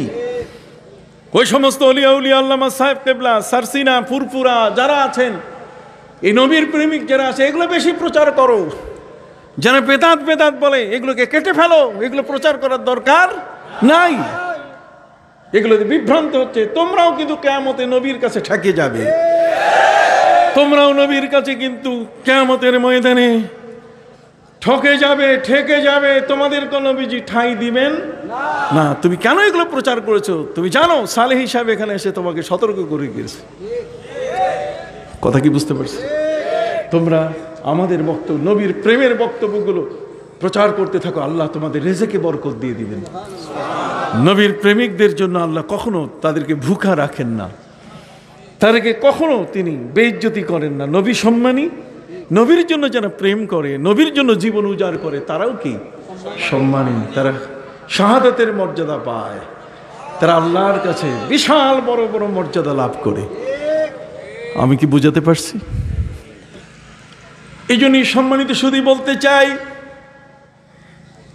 সুফি ফতে আলী ওয়াইসি রহমতুল্লাহ আলাইহি তিনি বলেন, যার বুকে প্রেম নাই, ভালোবাসা নাই, ঠিক আমিও এমন একজন ব্যক্তি। আমার এই বুকটা ছিল চাটিয়াল ময়দান, আমার এই বুকটা ছিল মরুভূমি, এটার মধ্যে একটাও গাছ ছিল না, প্রেমের গাছ ছিল না, ভালোবাসার গাছ ছিল না। একটা মরুভূমি, পাথরে পরিপূর্ণ বালুময় একটি মরুভূমি আমার এই বুকটা ছিল। উনি বলছেন, আমার নবীর প্রেমের আগুনের গাছগুলো দিই আমি আমার বুকের বাগান, আমার চাটিয়াল ময়দান, সেই মরুভূমিটাকে আমি সাজালাম। তিনি বলছেন, হর কুজাদার সিনা আমগুল, হর কুজাদার সিনা আমগুল করদা জখমে ইশকে ও শুদ গুলিস্তা আয়া আখির দিল সিনায়ে বীরানে মা। তিনি বলছেন, আমার এই বীরান, আমার এই মরুভূমি, এখানে নবীর ভালোবাসা ছিল না, কিন্তু নবীর প্রেমের গাছগুলো লাগাইয়া এগুলোকে আমি আগুন দিয়ে উত্তাপ দেই। নবীর ভালোবাসায় আমি উত্তাপিত হই, নবীর ভালোবাসা আমার জীবনটাকে আমি উজাড় করে ফেলি। কোন সুবহানাল্লাহ। এই জন্য আমার মতো ওয়াইসিকে যদি কেউ প্রশ্ন করে, ওয়াইসি রে, ওয়াইসা আজ দিন ইমা, ওয়াইসা আজ দিন ইমা ই কদর দানে মুবাস, দীনে মা ইশকে মোহাম্মদ, দীনে মা ইশকে মোহাম্মদ, হুব্বে ও ঈমানে মা। ওয়াইসি রে, দুনিয়ার কোনো মানুষ যদি তোমাকে জিজ্ঞাসা করে, ওয়াইসি তোমার ধর্মের নাম কি? কতক্ষণ আমরা তো বলি আমাদের ধর্মের নাম ইসলাম। ধর্মের নাম কি? ওয়াইসি তার নিজেকে শিখাই দিতেছে, নিজেকে আমি আমাকে শিখাই দিতেছি। যদি কেউ তোমাকে জিজ্ঞাসা করে তাহলে তুমি উত্তর দিবা, আমি আমার রুহটাকে, আমি আমাকে শিক্ষা দিতেছি। ওয়াইসি তিনি তার নিজেকে শিক্ষা দিয়ে নিজেকে নির্দেশ দিচ্ছেন, ওয়াইসা, হে ওয়াইসি, আজ দিন ও ইমা, দিন এবং ইমান, ধর্ম এবং ইমান, এই দুইটা সম্বন্ধে যদি তোমাকে কেউ প্রশ্ন করে যে তোমার ধর্মের নাম কি, যদি কেউ তোমাকে জিজ্ঞেস করে, ওয়াইসি রে তোমার ধর্মের নাম কি, তাহলে তুমি বলো, দিনে মা ইশকে মোহাম্মদ, আমার ধর্ম হলো নবীর আশিক হয়ে, পাগল হয়ে থাকা, এটাই হলো আমার ধর্ম। দীনে মা ইশকে মোহাম্মদ, দীনে মা ইশকে মোহাম্মদ, হুব্বে ও ঈমানে মা। নবীকে ভালোবাসাটাই হলো আমার ঈমান। কথা কর না? তাহলে ইশক, মোহাব্বত, এই কারণে আমার নবীজি বলছেন, লা ইউমিনু আহাদুকুম হাত্তা আকুনা আহাব্বা ইলাইহি মিন ওয়ালিদিহি ওয়া ওয়ালাদিহি ওয়ান নাসি আজমাইন। মা বাবা, ছেলে মেয়ে, আপনজন, আত্মীয় স্বজন, দুনিয়ার সকল মানুষ থেকে যতক্ষণ পর্যন্ত আমাকে ভালোবাসবে না, ততক্ষণ পর্যন্ত তুমি ঈমানদার হবে না। তাহলে ঈমান আনতে গেলে নবীর কি লাগবে? ভালোবাসা। জোরে বল, নবীর কি? ভালোবাসা। নবীর ভালোবাসা। নবীর ভালোবাসা পাবেন কিভাবে? যত নবীকে জানবেন, নবীর জীবনে যত বেশি করে চর্চা করবেন, ততই ভালোবাসা তৈরি হবে। কথা খেয়াল করেছেন? আজ ঈদে মিলাদুন নবী সাল্লাল্লাহু আলাইহি ওয়াসাল্লাম নিয়ে কত কথা, আমরা চাই এই কথাগুলো বন্ধ হোক। জোরে বলুন, আমরা চাই এই কথাগুলো কি? রাস্তার এপার ওপার, নদীর এপার ওপার, গ্রাম, এক গ্রাম থেকে আরেক গ্রাম, এই একটি কারণে, মিলাদুন নবীর কারণে, সিরাতুন নবীর কারণে আমরা বিচ্ছিন্ন হয়ে থাকব। এটি কোনোদিন বুদ্ধিমান মুসলমানের কাজ না।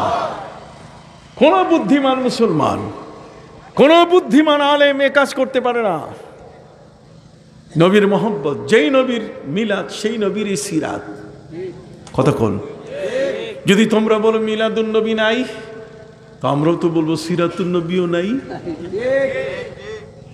মিলাদুন নবী কোরআনে নাই, তো সিরাতুন নবীও তো কোরআনে নাই। তাহলে কিসের উপরে ঝগড়া করতেছি আমরা? আমরা ঝগড়া করতেছি কিসের উপরে? সম্মানিত শুধু সিরাত, আসাহু সিয়ার, সিরাতের কিতাব আছে। সিয়ার শব্দের অর্থ হচ্ছে, সিরাত শব্দের অর্থ হচ্ছে চরিত্র, আদর্শ ইত্যাদি। কিন্তু সিয়ার এটার মূল অর্থটা যদি আপনি বের করেন তাহলে দেখবেন যুদ্ধ। নবীজি কয়টা যুদ্ধ করছেন? যুদ্ধ জীবন, যুদ্ধ জীবন নিয়ে আপনি শুধু থাকবেন। নবী করিম সাল্লাল্লাহু আলাইহি ওয়াসাল্লামের জীবনের আরো অনেকগুলো কাজ আছে না? কথা কন না। খালি যুদ্ধ জীবন নিয়ে আপনি পড়ে থাকবেন তা তো নয়। বরং নবী করিম সাল্লাল্লাহু আলাইহি ওয়াসাল্লাম কিভাবে তার স্ত্রী নিয়ে বসবাস করছেন, কিভাবে তার সমাজ নিয়ে তিনি বসবাস করছেন, কিভাবে তিনি মানুষের কাছে তার বিচার আইন প্রয়োগ করেছেন, এইগুলো নিয়ে তিনি কাজ করেছেন, এগুলো আমাদের জানা দরকার আছে কিনা? প্রথম প্রশ্ন হলো সেটা হলো যে নবী সাল্লাল্লাহু আলাইহি ওয়াসাল্লামের মিলাদ, এই মিলাদ শরীফটা, এটা নিয়ে কেন যে অ্যালার্জি, এটা যে কেন গা চুলকায়, চুলকানি আসে, এটা বুঝি না। আমার কাছে এটা বুঝে আসে না। মিলাদুন নবী সাল্লাল্লাহু আলাইহি ওয়াসাল্লাম বললে গায়ে চুলকানি আসে কেন, অ্যালার্জিটা হয় কেন?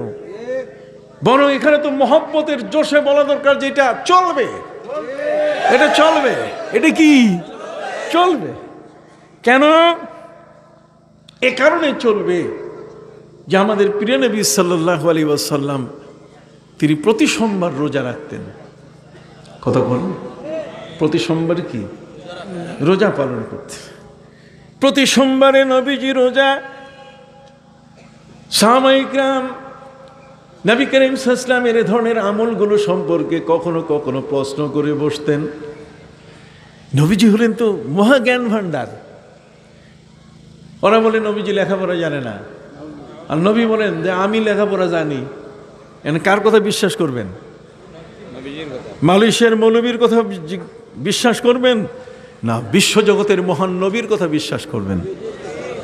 মালয়েশিয়ার মৌলবীর কথা আমরা বিশ্বাস করব না, আমরা বিশ্বাস করব নবীজি বলছেন ইন্নামা। এই বড় বড় আলেম আছেন এখানে, ইন্নামা। যারা মাইকে আওয়াজ শুনতেছেন, ইউটিউবে যারা দেখছেন, ঘরে বসে যারা দেখছেন, সবাইকে একটা প্রশ্ন আনেন। ইন্নামা শব্দ হচ্ছে কালেমায়ে হাসর। কালেমায়ে হাসর মানে কি? কেবল মানে এর বাইরে আর নাই। এর বাইরে কি নাই? কেবল আমি। কেবল কি আমি? কেবল কি আমি। যেমন নবী করিম সাল্লাল্লাহু আলাইহি ওয়াসাল্লাম বলছেন ইন্নী রাআইতু বিয়ামিনি সুম্মা রাআইতু বিশিমালি সুম্মা রাফাতু রাসি ইলাস সামা। নবীজি বলছেন আমি ডানে দেখলাম কিছু দেখি না, বামে দেখলাম কিছু দেখি না, আকাশের দিকে তাকাই দেখলাম স্পেসে শূন্যের মধ্যে একজন চেয়ারে বসে আছেন, আকাশের মাঝখানে চেয়ারে একজন বসে আছেন, পা নড়াইতেছেন। কেবল তাকেই দেখলাম, তিনি ছাড়া আর কাউকে আমি দেখলাম না। তাহলে এককভাবে যখন কাউকে কিছু বলা হয় তখন আরবি গ্রামারের নিয়ম আছে, সেটাকে প্রকাশ করতে হয় কি দিয়া? ইন্নামা দিয়া। কি দিয়া? ইন্নামা। নবীজি বলেছেন, আমাদের প্রিয় নবী সাল্লাল্লাহু আলাইহি ওয়াসাল্লাম তিনি বলেছেন ইন্নামা বুইসতু মুআল্লিমান, আমি শিক্ষক হয়ে আগমন করেছি।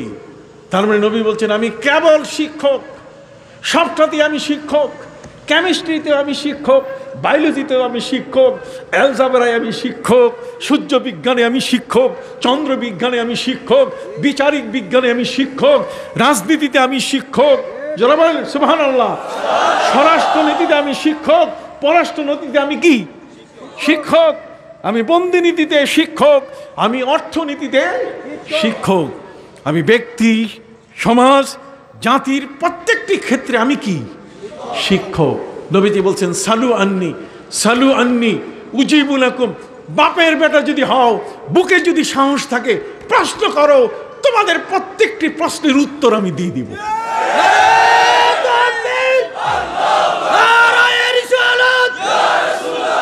মিলাদুন নবীর আলো হায়াতুন নবীর সতুরা আশিক রাসূলুল্লাহ সরকার কবিরউদ্দিন আলী সাহেব পবিত্র ঈদে মিলাদুন নবী নারায়ে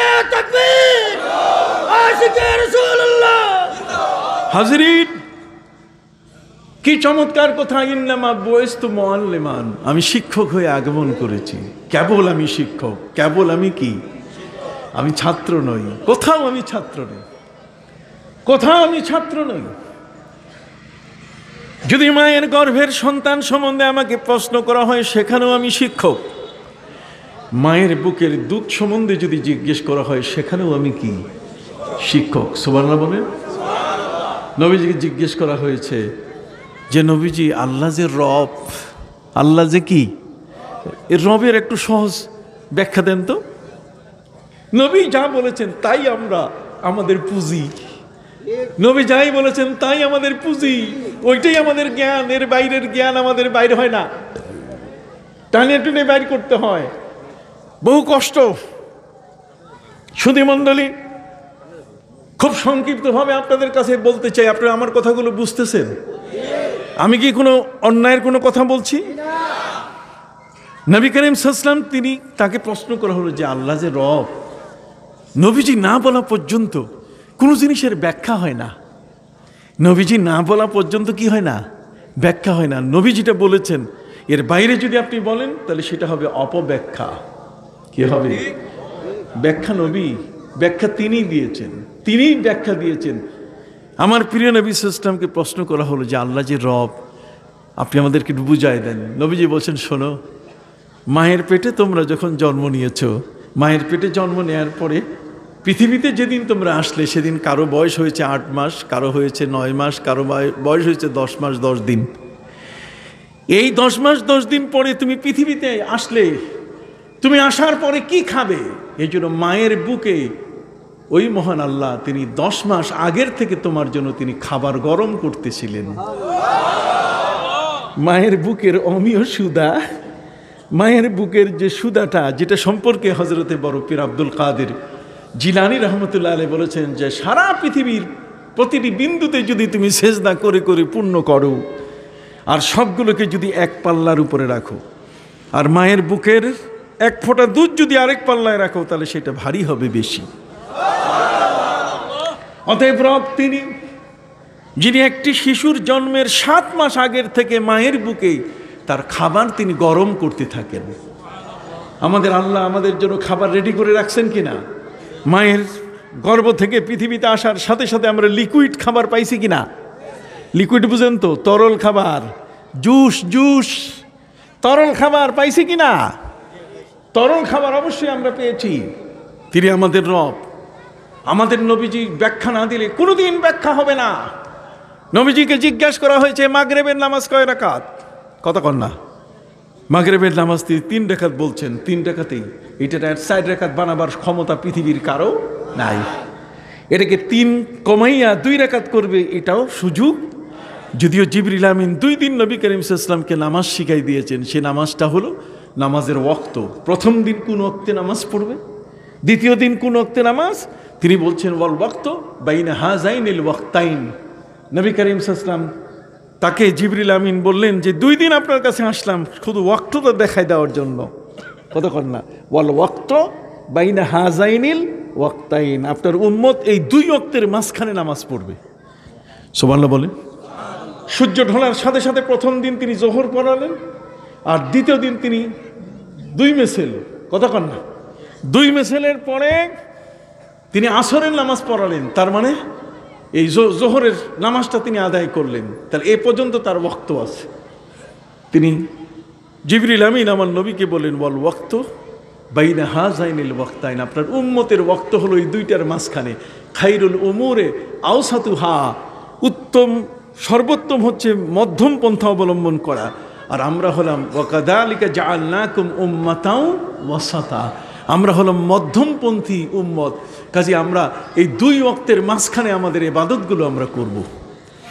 আমরা বেশি গরমও হব না, আর বেশি কি নরমও হব না। আমরা বাড়াবাড়িও করব না, আমরা সারাসারিও করব না।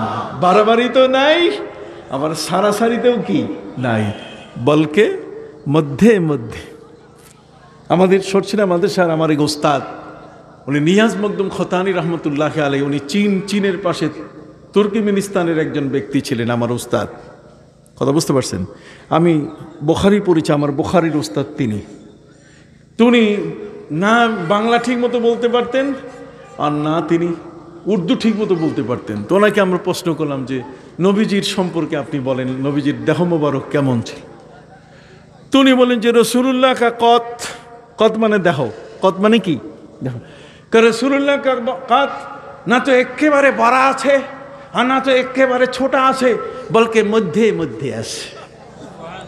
মানে বাংলা আর উর্দু মিলাই কইল রসুল্লাহ সাল্লামকে কাত না তো একেবারে বাড়া আছে, তার মানে না নবীজি খুব লম্বা ছিলেন না, টল ফিগার ছিলেন না, আর বেটেও ছিলেন না। ওইটাকে উনি উর্দু আর বাংলা মিশায় বলছে যে রসুল্লাহ সাল্লামকে কাত না তো একেবারে বাড়া আছে আর না তো একেবারে ছোট আছে, বলকে মধ্যে মধ্যে আছে।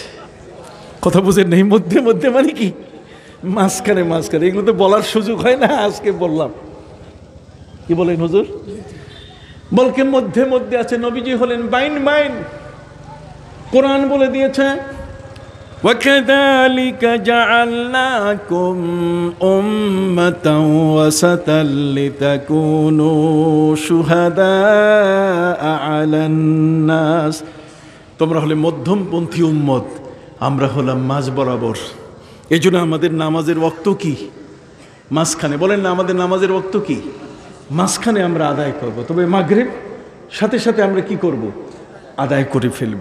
সম্মানিত সুধী, জ্ঞানের মহাভাণ্ডার আমাদের প্রিয় নবী সাল্লাল্লাহু আলাইহি ওয়াসাল্লাম তিনি বলছেন, আমি যা বলি সেটাই শরীয়ত হয়। লাউ কুলতু নাআম লাওয়াজাবাত। আমি যদি বলি যে তোমাদের উপরে হজ সারা জীবন ফরজ, প্রতিটি বছর ফরজ, আমি যদি বলি 3 মাস পর পর ফরজ, আমি যদি বলি 6 মাস পর পর ফরজ, কতক্ষণ না আমি নবী যা বলবো, আমার আল্লাহ আমাকে পাওয়ার অফ অ্যাটর্নি, তিনি আমাকে বিশাল ক্ষমতা দিয়েছেন, আমি যা বলবো এটাই শরীয়ত। সুবহানাল্লাহ, এটাই কি শরীয়ত। কাজী নবী করিম সাল্লাল্লাহু আলাইহি ওয়াসাল্লাম বলছেন, আকরা বিন হাবিস রাদিয়াল্লাহু তাআলা নবীর সাহাবী নবীকে বলছেন, হুজুর আফিকুল্লি আমিন হাজ্জুন, প্রতি বছর কি হজ ধনীদের উপরে? নবীজি 3 বার উত্তর দেন। শেষে বললেন, লাউ কুলতু নাআম লাওয়াজাবাত, যদি আমি বলতাম প্রতি বছর ধনীদের উপরে হজ ফরজ, তাহলে প্রতি বছর ফরজ হয়ে যেত। তাহলে পাওয়ার কত বড় আমার নবীর। আমাদের প্রিয় নবী সাল্লাল্লাহু আলাইহি ওয়াসাল্লাম তিনি বলেছেন, লাউলা আন আশুক্কা আলা উম্মতি লাআমারতুহুম বিসওয়াকি ইনদা কুল্লি উযু, যদি আমার উম্মতের উপরে ভয় না হতো তাহলে আমি তাদের উপরে মেসওয়াক করা, উজুর সময় মেসওয়াক করা ফরজ করে দিতাম। কতক্ষণ? তাহলে উজু করার সময় মেসওয়াক ফরজ হবে না কি হবে না সুন্নত হবে? ডিক্লারেশন দিচ্ছেন কে? আমার প্রিয় নবী সাল্লাল্লাহু আলাইহি সাল্লাম। আমি কি আপনাদেরকে বুঝাতে সক্ষম হয়েছি? কাজে আমাদের প্রিয় নবী সাল্লাল্লাহু আলাইহি সাল্লাম হলেন মহাজ্ঞানী। এই মহাজ্ঞানীর কাছে আমাদের জানতে হবে। আবু যর গিফারী রাদিয়াল্লাহু তাআলা এই কারণে জিজ্ঞাসা করছেন যে আল্লাহর রাসূল এবং আল্লাহই সবচেয়ে ভালো জানেন যে সূর্যটা যখন ডুবে যায় তখন যায় কোথায়। বুঝতে পারছেন কথা? ইসলামের ব্যাখ্যা, এর যে বিশ্লেষণ, ফার্স্ট আপনাকে দেখতে হবে কোরআনে কি আছে, নবীর হাদিসে কি আছে। নিজের পক্ষ থেকে দেওয়া যাবে না। যদি না পাওয়া যায় তাহলে সেখানে আপনি ইস্তেহাদ করবেন, সেখানে কিয়াস করবেন, অনেকগুলো সুযোগ আছে, পদ আছে। আমার নবীজি তিনি প্রতি সোমবার রোজা রাখতেছেন। সাহাবা ইকরামের কিউরিসিটি হলো, বিষয়টা নিয়ে জানতে মন চাইল যে নবীজি প্রতি সোমবার রোজা রাখেন কেন? উনি তো মঙ্গলবারও রোজা রাখতে পারতেন। কথা বলেন না কেন? তিনি তো শনিবারও রোজা রাখতে পারতেন, প্রতি শনিবার তা না করে তিনি প্রতি সোমবার তিনি রোজা রাখছেন। তারা নবীজির কাছে আদবের সাথে বলেন, হুজুর প্রতি সোমবারে আপনি কেন রোজা রাখেন? হাদিস শরীফের মধ্যে এসছে, সুইলা রাসূলুল্লাহ সাল্লাল্লাহু আলাইহি ওয়াসাল্লাম আনিস সাওমি ফি ইয়াউমিল ইসনাইন, সোমবারের দিনে নবীজি কেন রোজা পালন করছেন বিষয়টি নিয়ে জানতে চাওয়া হলো। নবীজি উত্তর দিলেন, ফিহি উলিদতু, ওই দিন আমি জন্ম নিয়েছি। আমি আপনাদের মোগলা বাজার ঈদে মিলাদুন নবী উদযাপন কমিটির আজকের এই অনুষ্ঠিত মাহফিলে পরিষ্কার ভাষায় বলতে চাই, যদি কারো বাপের শক্তি থাকে তাহলে এই হাদিসটাকে বাতিল করুক। নবী করিম সাল্লাল্লাহু আলাইহি ওয়াসাল্লাম তিনি নিজে উত্তর দিলেন যে যেদিন আমি এই দিনে আমি সোমবারে কি নিয়েছি? জন্ম নিয়েছি। তো সোমবারে জন্ম নিলে প্রতি সোমবার কি নবী জন্ম নেন? কতক্ষণ আমার সাথে একটু কথা বলেন না, বিষয়গুলো সহজ হয়ে যাবে। নবী কি প্রতি সোমবারে জন্ম নিতেছেন? তাহলে প্রতি সোমবারে জন্ম যদি না নিয়ে থাকেন, তাহলে নবীজি প্রতি সোমবারে তিনি রোজা রাখছেন। তিনি বলছেন যে এই সোমবারে আমি রোজা রাখছি, এই দিনই আমি জন্ম নিয়েছি। তাহলে জন্ম নিয়েছি, তাহলে জন্মদিনটাকে এটাকে স্মরণ করতে কোনো বাধা নাই। তাহলে মিলাদুন নবী আসে না নাই? হাত উঁচু করে বলেন আসে না নাই? জোরে বলেন আসে না নাই? মিলাদ সবারই আছে, আপনারও আছে, আমারও আছে। মিলাদ মানে জন্ম তারিখ, জন্মদিন। কার জন্মদিন নাই? সবারই জন্মদিন আছে। জন্মদিন যদি পৃথিবীতে না থাকে তাহলে জারজ হয়ে যাব। জন্মদিন যদি না থাকে তাহলে কোনো স্কুল মাদ্রাসা কোথাও ভর্তি হওয়া যাবে না। জন্ম তারিখ দিতে হবে। জন্ম তারিখ যদি না থাকে তাহলে চাকুরিতে কোনোদিন অবসর নেওয়া যাবে না। জন্ম তারিখটা এতই গুরুত্বপূর্ণ, ইম্পর্টেন্ট। কতক্ষণ এটা এত গুরুত্বপূর্ণ যে এটাকে কেন্দ্র করে ক্লাসে ভর্তি, এটাকে কেন্দ্র করে স্কুলে ভর্তি, মাদ্রাসায় ভর্তি, আর এটাকে কেন্দ্র করে কি চাকুরিতে অবসর। এই জন্ম তারিখ এইটাকে কেন্দ্র করে 25 বছর পর, 35 বছর পর আর চাকরি পাবে না। 35 বছরটা বাইর করবে কি দিয়া? জন্ম তারিখ থেকে। তো চলে বলেন কি দিয়ে? সরি, সম্মানিত শুধু এ কারণে আমি আপনাদের খেদমতে আরজ করতে চাই, নবীজি নিজে নিজে তার জন্ম তারিখ, তিনি জন্মদিন পালন করছেন কিনা? কিসের মাধ্যমে? রোজার মাধ্যমে। তারা বলে, এখন স্বীকার করে, কয় মিলাদও মানি, সিরাতও মানি। আমি মহামান্য প্রেসিডেন্ট সাহেব এত তাড়াতাড়ি সোজা করে দিলেন। রাষ্ট্রপতি, মাননীয় প্রধানমন্ত্রী মিলাদুন নবী ইসলামকে রাষ্ট্রীয় মর্যাদা দেওয়ার কারণে মৌলবী সোজা হয়ে গেছে। মৌলবী বলছে মিলাদও মানি, সিরাতও মানি। আগে বলছে যে না, মিলাদ নাই, মিলাদ কোরআনে নেই। আর মিলাদ কোরআনে নেই, মিলাদ কোরআনে যদি না থাকে মৌলুদ তো আছে, তুমি মৌলুদ মানো। মৌলুদটা মানলেও তো হয়। মৌলুদ কুল্লু মৌলুদিন ইউলাদু আলাল ফিতরা, কুল্লু মৌলুদিন ইউলাদু আলাল ফিতরা। প্রত্যেকটা শিশু ইসলামের উপর জন্মগ্রহণ করে, এটা তো কোরআনে আছে, আছে কিনা? এখন আমি আপনাদের খেদমতে আরজ করতে চাই, নবীর জীবনী, নবীর শিশুকাল, তার জন্মকাল আমরা জানতে চাচ্ছি কারণটা কি? কথা বলেন, কারণটা কি? কেন আমরা জানব? একজনের জন্মকাল, তিনি জন্ম নিলেন, ভালো কথা, তিনি জন্ম নিয়েছেন, সারা জগৎ হেসে উঠেছে, ভালো কথা। কিন্তু না, নবীর জন্মদিনটা হচ্ছে এর ইম্পর্টেন্সি, এটা এত ইম্পর্টেন্ট একটা বিষয় যে আমার নবী সাল্লাল্লাহু আলাইহি ওয়াসাল্লাম পবিত্র শুভাগমনের কারণে সারা পৃথিবীর মধ্যে একটা মহাশান্তির সমীরণ, একটা শান্তির বাতাস সারা বিশ্বব্যাপী বহা শুরু করেছিল। কেন? তার পূর্বে পৃথিবীতে প্রায় 600 বছর জাহেলিয়াতের এক বিশাল অমানিসা, একটা কালো জগৎ পৃথিবীতে সৃষ্টি হয়েছিল। কথা কর, যেখানে বাবা নিজের হাতে শিশু কন্যাকে জীবন্ত মাটিতে পুঁতে ফেলত।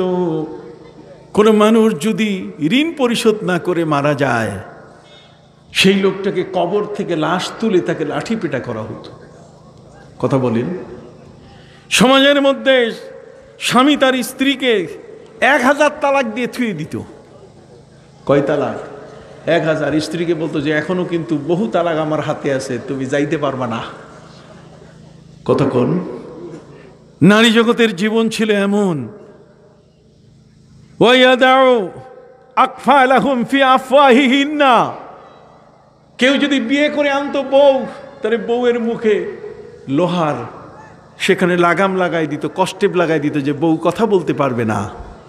স্বামীর বিবাহী স্ত্রী আসলে তখন তাকে বাজারে বিক্রি করার অধিকার থাকত। কোর্ট, লন্ডন, ইংল্যান্ড, কোরআন নাজিল হওয়ার 1200 বছর পর, 1250 বছর পর নারীরা সেখানে স্বাধীনতা পেয়েছে। 1250 বছর পর নারীরা তাদের চেকে স্বাক্ষর করার অধিকার পেয়েছে। আমার নবী সাল্লাল্লাহু আলাইহি ওয়াসাল্লাম যেদিনই তিনি পৃথিবীতে শুভাগমন করেছেন, সেদিন সারা পৃথিবীতে অবাক অবাক কাণ্ড ঘটে গেল। এর আগে আকাশের দুয়ার খোলা ছিল। কথা বলেন, আকাশের দুয়ার কি? কেন নবীর জীবনীটা জানা, তার জন্ম বৃত্তান্ত জানা আমাদের কাছে এত গুরুত্ব কেন? এই গুরুত্বটার ভিতরে একটা হলো যে আগে জিন জাতিরা এরা আকাশ থেকে কথা চুরি করে এই বিভিন্ন হাওলাদারের গোষ্ঠী, কথা কন না, জ্যোতিষী যারা গণক ঠাকুর, এদের কাছে নিয়ে ব্যবসা বাড়াতো। ওই জিনরা কথাগুলো আদান প্রদান করত। কথা বুঝতে পারছেন? আমার নবী সাল্লাল্লাহু আলাইহি ওয়াসাল্লাম পবিত্র জন্ম নেওয়ার সাথে সাথে আকাশের দুয়ারটা আল্লাহ বন্ধ করে দিয়েছে। ওইখানে আর জিন ভিড়তে পারে না। ফাতবাহুম শিহাবুন সাকিব, আল্লাহর পক্ষ থেকে উল্কাপিণ্ড। আকাশের মধ্যে তাকালে আপনি দেখবেন ঝিরঝির ঝিরঝির করে যে আগুন জ্বলে উঠে, উল্কাপিণ্ড। তার মানে আল্লাহর পক্ষ থেকে ব্রাশ ফায়ার করা হচ্ছে ওই জিনগুলারে। এগুলো এখনো কথা চুরি করার জন্য আসমানের দুয়ার খুঁজে। কথা কন, এগুলো এখনো আকাশের দুয়ার খুঁজে যে আকাশ থেকে কোনো কথা চুরি করে এনে দেওয়া যায় কি না। বুঝতে পারছেন? সম্মানিত সুধী ভাইরা আমার, মানুষগুলো জিন নির্ভরশীল হয়ে গেছিল। জিন আকাশ থেকে তথ্য দেয়। এখনো আমাদের অনেকেরই কতগুলো বিশ্বাস আছে যে জিনের তদবির নেয়। কথা কন না, জিনের কি তদবির নেয়? জিনের তদবির, জিন কি তদবির দিব কি জানে?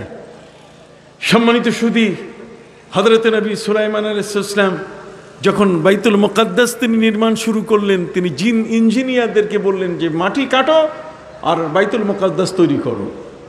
মাটি কাটতেছিল, বাইতুল মুকাদ্দাস তৈরি করতে করতে এখন 1 বছর কি বাকি, 1 বছর নির্মাণ বাকি। ঠিক এই মুহূর্তে আল্লাহর পক্ষ থেকে তাকে মেসেজ দেওয়া হলো যে সুলাইমান, অলরেডি তুমি প্রস্তুত নিয়ে নাও, পৃথিবী থেকে তোমার বিদায়ের পালা, তোমার মৃত্যু হবে এখন। নবী সুলাইমান আলাইহিস সালাম বলেন, মাবুদ, যদি আপনি আমাকে মৃত্যু দেন তাহলে এই জিনগুলো, এগুলো শয়তান, এগুলো হাত মুখ ধুয়ে এই বাইতুল মুকাদ্দাস মসজিদে আকসা এটা নির্মাণ করবে না, পালাই যাবে। কাজে আপনি একটা কাজ করেন, আপনার হুকুম যেহেতু বহাল রাখবেন, আপনি আমাকে মৃত্যু দিবেন যথাসময়, কিন্তু এখনো তো বাইতুল মুকাদ্দাস তৈরি হওয়ার বাকি কতদিন? 1 বছর। জোরে বলেন কতদিন? তো কাজেই 1 বছর আমি মরার পরে মসজিদটা করে যেতে চাই। মরার পরও আমি মসজিদ করব। সুবহানাল্লাহ বলেন। আল্লাহ বলছেন তুমি মরে গেলে তো মাটিতে পড়ে যাবে। কই মাটিতে ফেললেই তো অবস্থা খারাপ, জিন একটাও থাকবে না, সব পালাই যাবে। কথা কন না, এরা বাইতুল মুকাদ্দাস তৈরি করবে না, সবগুলো পালিয়ে যাবে। কাজেই মাবুদ, আপনি আমাকে দয়া করে মৃত্যু দিয়ে দেন, মরার পরও আমি এই মসজিদখানা শেষ করতে চাই। তিনি আল্লাহর কাছে পলিচি চাইলেন যে আল্লাহ, পলিচি তো আপনি দিবেন, আমার কাছে সেই ক্ষমতা নাই, আমি কিভাবে পলিচি তৈরি করতে পারি? আল্লাহ বলছেন তাহলে একটা কাজ করো, তুমি তোমার মরার আগে একটা কাঁচের গ্লাস তৈরি করে একটা লাঠির পিছনে ভর দিয়ে তুমি দাঁড়িয়ে থাকো। সুবহানাল্লাহ বলেন। দাঁড়িয়ে থাকার পরে আমি ওই লাঠির ভিতরে একটা পোকা ঢুকাই দিব, যথাসময় তোমার মৃত্যু হয়ে যাবে। 1 বছর পর্যন্ত আমি ওই গ্লাসের ভিতরে তোমার লাশটাকে আমি দাঁড় করায় রাখবো। জিনগুলো তো ভয়ে হযরত নবী সুলাইমানের কাছে আসে নাই, ওরা দূর থেকে দেখতেছে যে ষাট তো দেখতেছে, ষাট যে মইরা গেছে এই খবর তাদের কাছে কি নাই। সার্জের দুনিয়া থেকে বিদায় নিয়েছেন, সার্জের নাই এই খবরটা তাদের কাছে কি? দূরত্ব কতটুকু? এই যে সামনে আর এখানে, সামনে আর এখানে নবী সুলাইমান আলাইহিস সালাম দাঁড়ানো, আর ওরা সামনে বাইতুল মুকাদ্দাস তৈরি করতেছে। এতটুকু দূরত্বের খবর তাদের কাছে নাই, আর এদের কাছে আপনি তদবির নেন, পাইলেন কি? কথা কর না, কিচ্ছু নেই এদের কাছে। 1 বছর পর্যন্ত আল্লাহ দাঁড় করায় রাখছেন তার দেহটাকে, তার লাশটাকে। পবিত্র কোরআন মজিদে আল্লাহ পাক রব্বুল আলামিন সেখানে পরিষ্কার করে বলছেন, ফালাম্মা কাদা আলাইহিল মাউত ফালাম্মা কাদাইনা আলাইহিল মাউত মা দাল্লাহুম আলা মাউতিহি ইল্লা দাব্বাতুল আরদি লিতাকুলু মিন সাআতা। আল্লাহ বলছেন নবী সুলাইমান যে মৃত্যুবরণ করেছেন এই খবরটা কারো কাছে ছিল না, ছিল কার কাছে? ওই লাঠির পোকাটার কাছে। জোরে বলেন না, কার কাছে? সবাই একটু মুখ খুলে বলেন, লাঠির কি? পোকাটা। মা দাল্লাহ আলা মাউতিহি, কথা কর না, ইল্লা দাব্বাতুল আরদ। ওই দাব্বাতুল আরদ, ওই পোকাটা সেটাই জানতো যে নবী সুলাইমান আলাইহিস সালাম তিনি বেঁচে নাই। উনি দাঁড়ানো আছেন, এইভাবে দেখে আছেন। আল্লাহ দেখেন তো ওখানে কোনো ফ্রিজ ছিল না, কোনো রকমভাবে ওখানে নবী সুলাইমান আলাইহিস সালামের দেহের ভিতরে কোনো মমি করে সেই দেহটাকে বাঁচায় রাখার জন্য আল্লাহ ব্যবস্থা করেন নাই। আল্লাহর হুকুম হচ্ছে এমন যে আমি তোমাকে দাঁড় করায় রাখবো যতদিন মসজিদে আকসা বাইতুল মুকাদ্দাস তৈরি হতে লাগবে। যেদিন তৈরি হয়ে গেল 1 বছর শেষ, সাথে সাথে লাঠি ভেঙে গেল। ওই মেয়াদ দিয়ে আমরা যেমন ডিজিটাল মেয়াদ দেই, কি কোন ঠিক কিনা? কতক্ষণ পর অ্যালার্ম হবে ঘড়িটা, ঘড়িটা কতক্ষণ পরে বাজবে, অ্যালার্ম দিলে ঠিক সময় বাজে কিনা? বাস হযরতে নবী সুলাইমান আলাইহিস সালামের ঠিক অ্যালার্ম বেজে গেল, লাঠি ভেঙে গেল, পোকা খেয়ে ফেলে শেষ করলো। ওদিকে বাইতুল মুকাদ্দাসের কাজ কি পূর্ণ হয়ে গেল, কোনো একটা টাইলস আর বিছানোর বাকি। ওরা হাত মুখ ধুয়ে শুধু হযরতে নবী সুলাইমানের কাছে এসে বলবে যে স্যার সব শেষ হয়েছে, এখন আপনি ফিতা কাটেন। আসার আগেই ফিতা কাটা শেষ, উনি মাটিতে পড়ে গেছে। সুবহানাল্লাহ বলেন, আরো জোরে বলেন সুবহানাল্লাহ। তাহলে জগতের মধ্যে এই জিন জাতি এরা মারাত্মক। আল্লাহ পবিত্র কোরআন মজিদে তিনি বলছেন ওয়াশায়াতিন কুল্লা বান্নাইউ ওয়া গাওয়াস, ওয়াশায়াতিন কুল্লা বান্নাইউ ওয়া গাওয়াস। এখানে শায়াতিন শব্দ ব্যবহার করছেন আল্লাহ, যে এই জিন ইঞ্জিনিয়ার এগুলো শয়তান। কতক্ষণ না, এগুলো শয়তান নাম দিয়েছেন আল্লাহ। ওয়াশায়াতিন কুল্লা বান্নাইউ ওয়া গাওয়াস, গাওয়াস মানে ডুবুরি। যাই হোক ভাইরা আমার, আকাশে এই জিনটা কথা চুরি করে নিয়ে এসে আমাদের দেশের গণক জ্যোতিষীদের হাতে দিত। আমার প্রিয় নবী সাল্লাল্লাহু আলাইহি ওয়াসাল্লামের জন্মের সাথে সাথে আল্লাহ তাআলা নিয়ন্ত্রণ সৃষ্টি করে দিলেন পুরা। কতক্ষণ আকাশের দুয়ার কি হয়ে গেল? বন্ধ হয়ে গেল। আমার প্রিয় নবী সাল্লাল্লাহু আলাইহি ওয়াসাল্লামের জন্মের সাথে সাথে 1000 বছর ধরে পূজা চলতেছিল ইরানের পারস্যের সেই আগুনের পূজা। কতক্ষণ খসরু পারভেজের দেশে 1000 বছর ধরে সেখানে আগুনের পূজা। নবীজি জন্ম নেয়ার সাথে সাথে সেই আগুনের পূজার সমস্ত আগুন ধপ করে নিভে গেল। যে আগুনগুলো নিভাতে 1 সাগর পানি দরকার ছিল, আর নবী জন্মের সাথে সাথে গোটাটা নিভে গেল। তার মানে শিরক মুক্ত পৃথিবী তিনি, এই শিশু, এই মহানবী সাল্লাল্লাহু আলাইহি ওয়াসাল্লাম জগতের মধ্যে শুভাগমন করছেন। তার শুভাগমন, তার কদম মাটিতে পড়ার সাথে সাথে আগুনের খবর হয়ে গেছে। তার কদম মাটিতে পড়ার সাথে সাথে পৃথিবীতে তিনি শুভাগমন করার সাথে সাথে আকাশের দুয়ার বন্ধ হয়ে গেছে। আল্লাহ বলছেন লক করে দাও, আমার হাবিব জগতের মধ্যে চলে এসেছেন। সুবহানাল্লাহ। ভাইরা আমার, যারা পূজা করে তারা প্রতিমা বিসর্জন দেয়। সেই সময়কালের সাথী নামক একটা সাগর ছিল, সেই সাগরের মধ্যে প্রতিমা বিসর্জন দেওয়া হতো। নবীজি জন্ম নেওয়ার সাথে সাথে সাগরের পানি নাই। এখন পানি না থাকলে প্রতিমা চুবাবে কোন জায়গা? বিসর্জনের জায়গাও নাই। কতক্ষণ নবী করিম সাল্লাল্লাহু আলাইহি ওয়াসাল্লাম যেদিন জন্ম নিলেন সেদিন বহিরা রাহেব পাদ্রীরা ইসলাম বলেছে ফাবি হুদাহু মুক্তাদে। বনি ইসরায়েলের সবগুলো আপনি বাদ দিবেন তা কিন্তু নয়। বনি ইসরায়েল আমাদের পূর্বে যারা চলে গেছে তাদেরও শরীয়তের কিছু অংশ আমাদের শরীয়তের ভিতরে আছে। কতক্ষণ এই যে যাদেরকে বিয়ে করে যাবে না 14 জনের বিয়ের যে তালিকা, এটা আমাদের শরীয়ত না। এটা শরীয়ত হচ্ছে হযরত নূহ নবীর শরীয়ত। কার? জোরে বলেন কার? তাহলে আগের শরীয়ত, আগের বিধানগুলো তো আমাদের এই শরীয়তের মধ্যে আছে, আছে কি না? ফাবি হুদাহু মুক্তাদে। আল্লাহ বলেন তাদের হেদায়েতের কথাগুলো তোমরা ইক্তেদা করো, তাদের হেদায়েতের কথাগুলো তোমরা মেনে চলো। তাহলে আমরা কি বুঝলাম? আমরা অতটুকু বুঝলাম জগতের মধ্যে এই মহান নবী সাল্লাল্লাহু আলাইহি ওয়াসাল্লাম তিনি তাশরীফ এনেছেন, জগতের মধ্যে তার শুভাগমন ঘটছে। তার সম্পর্কে যত নবী এসেছেন সমস্ত নবী প্রচার করে যাচ্ছেন।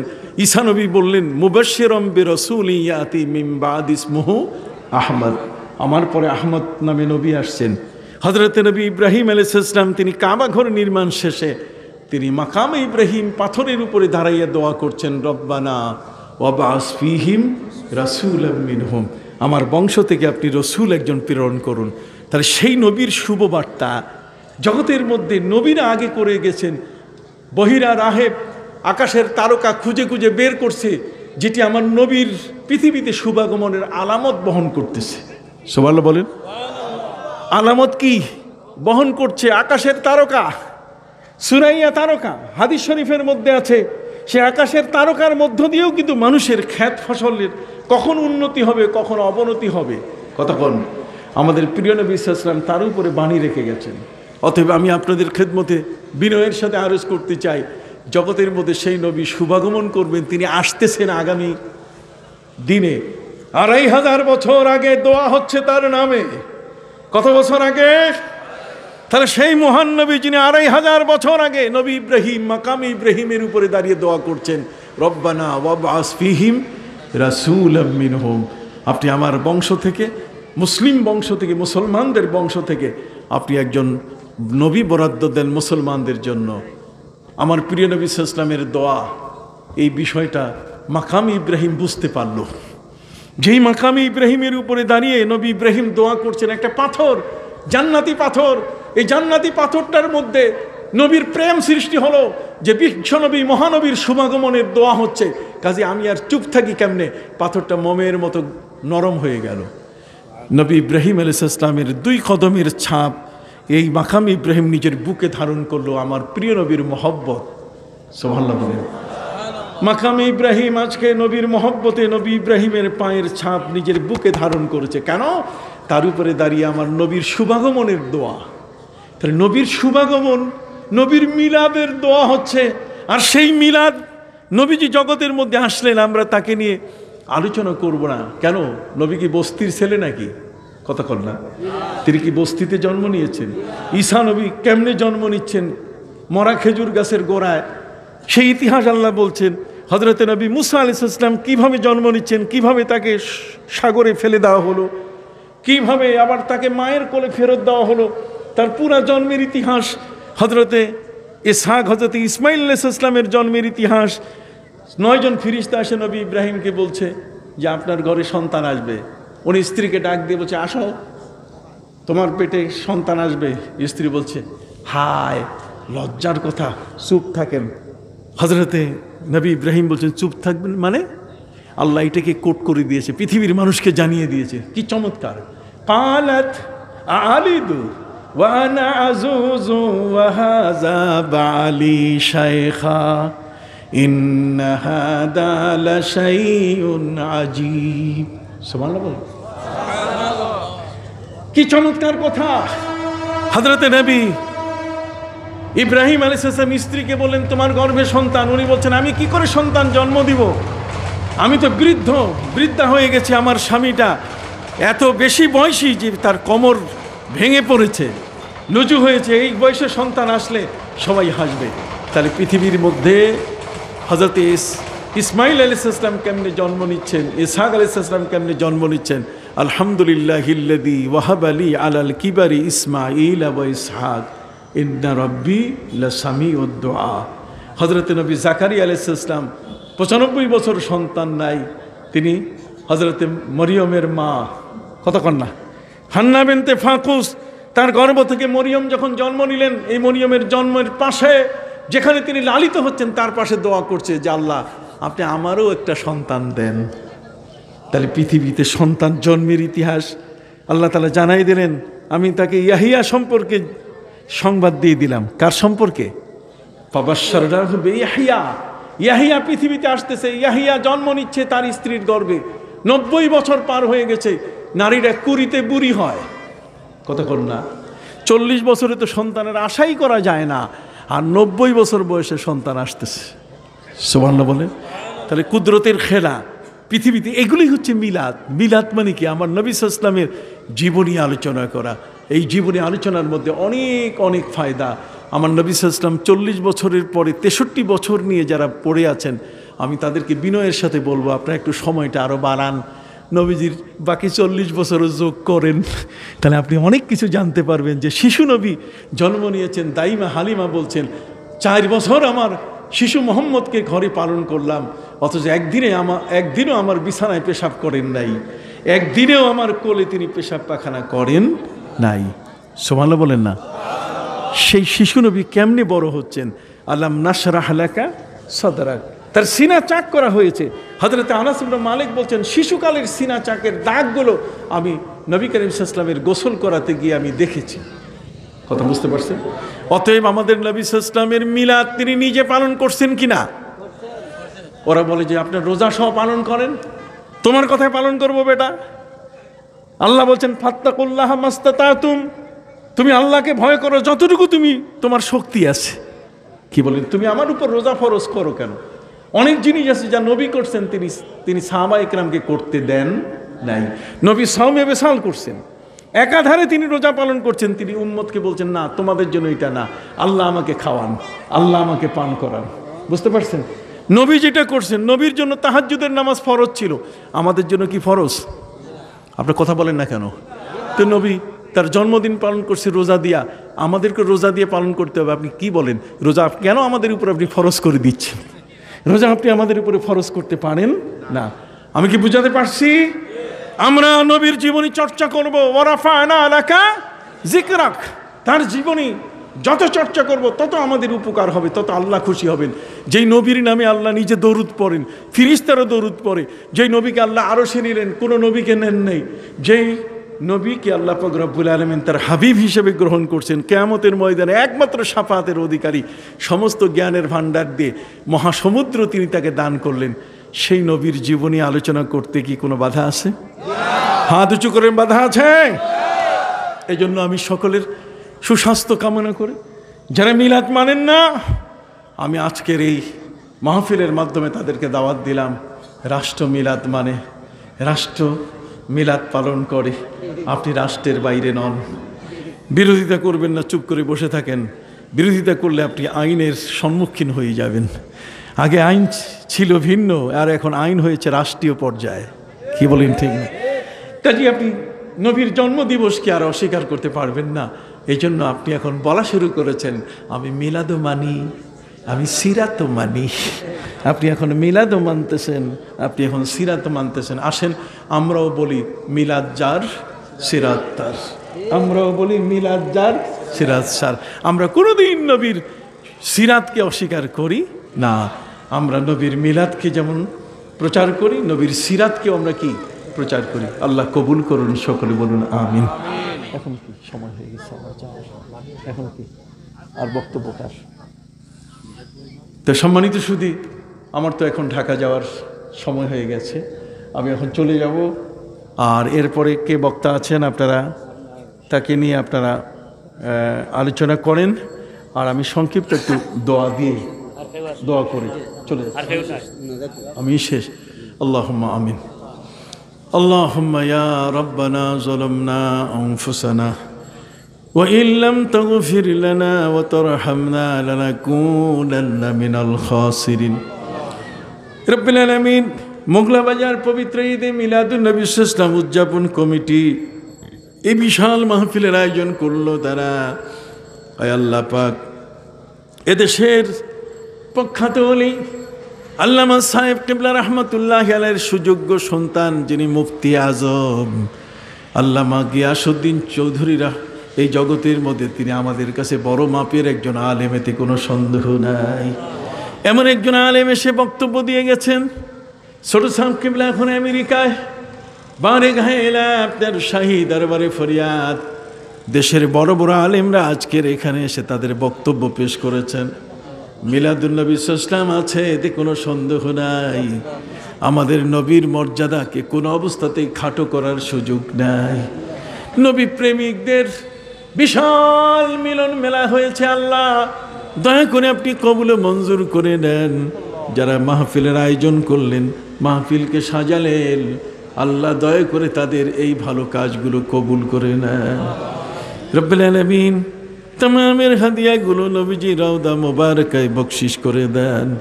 আম্বিয়া মুরসালিন, সাহাবায়ে ইকরাম, শুহাদায়ে জাম, তাবিন তবে তাবিন মুমিনিন মুমিনাতের রূহের হাদিয়া বকশিশ করে দেন।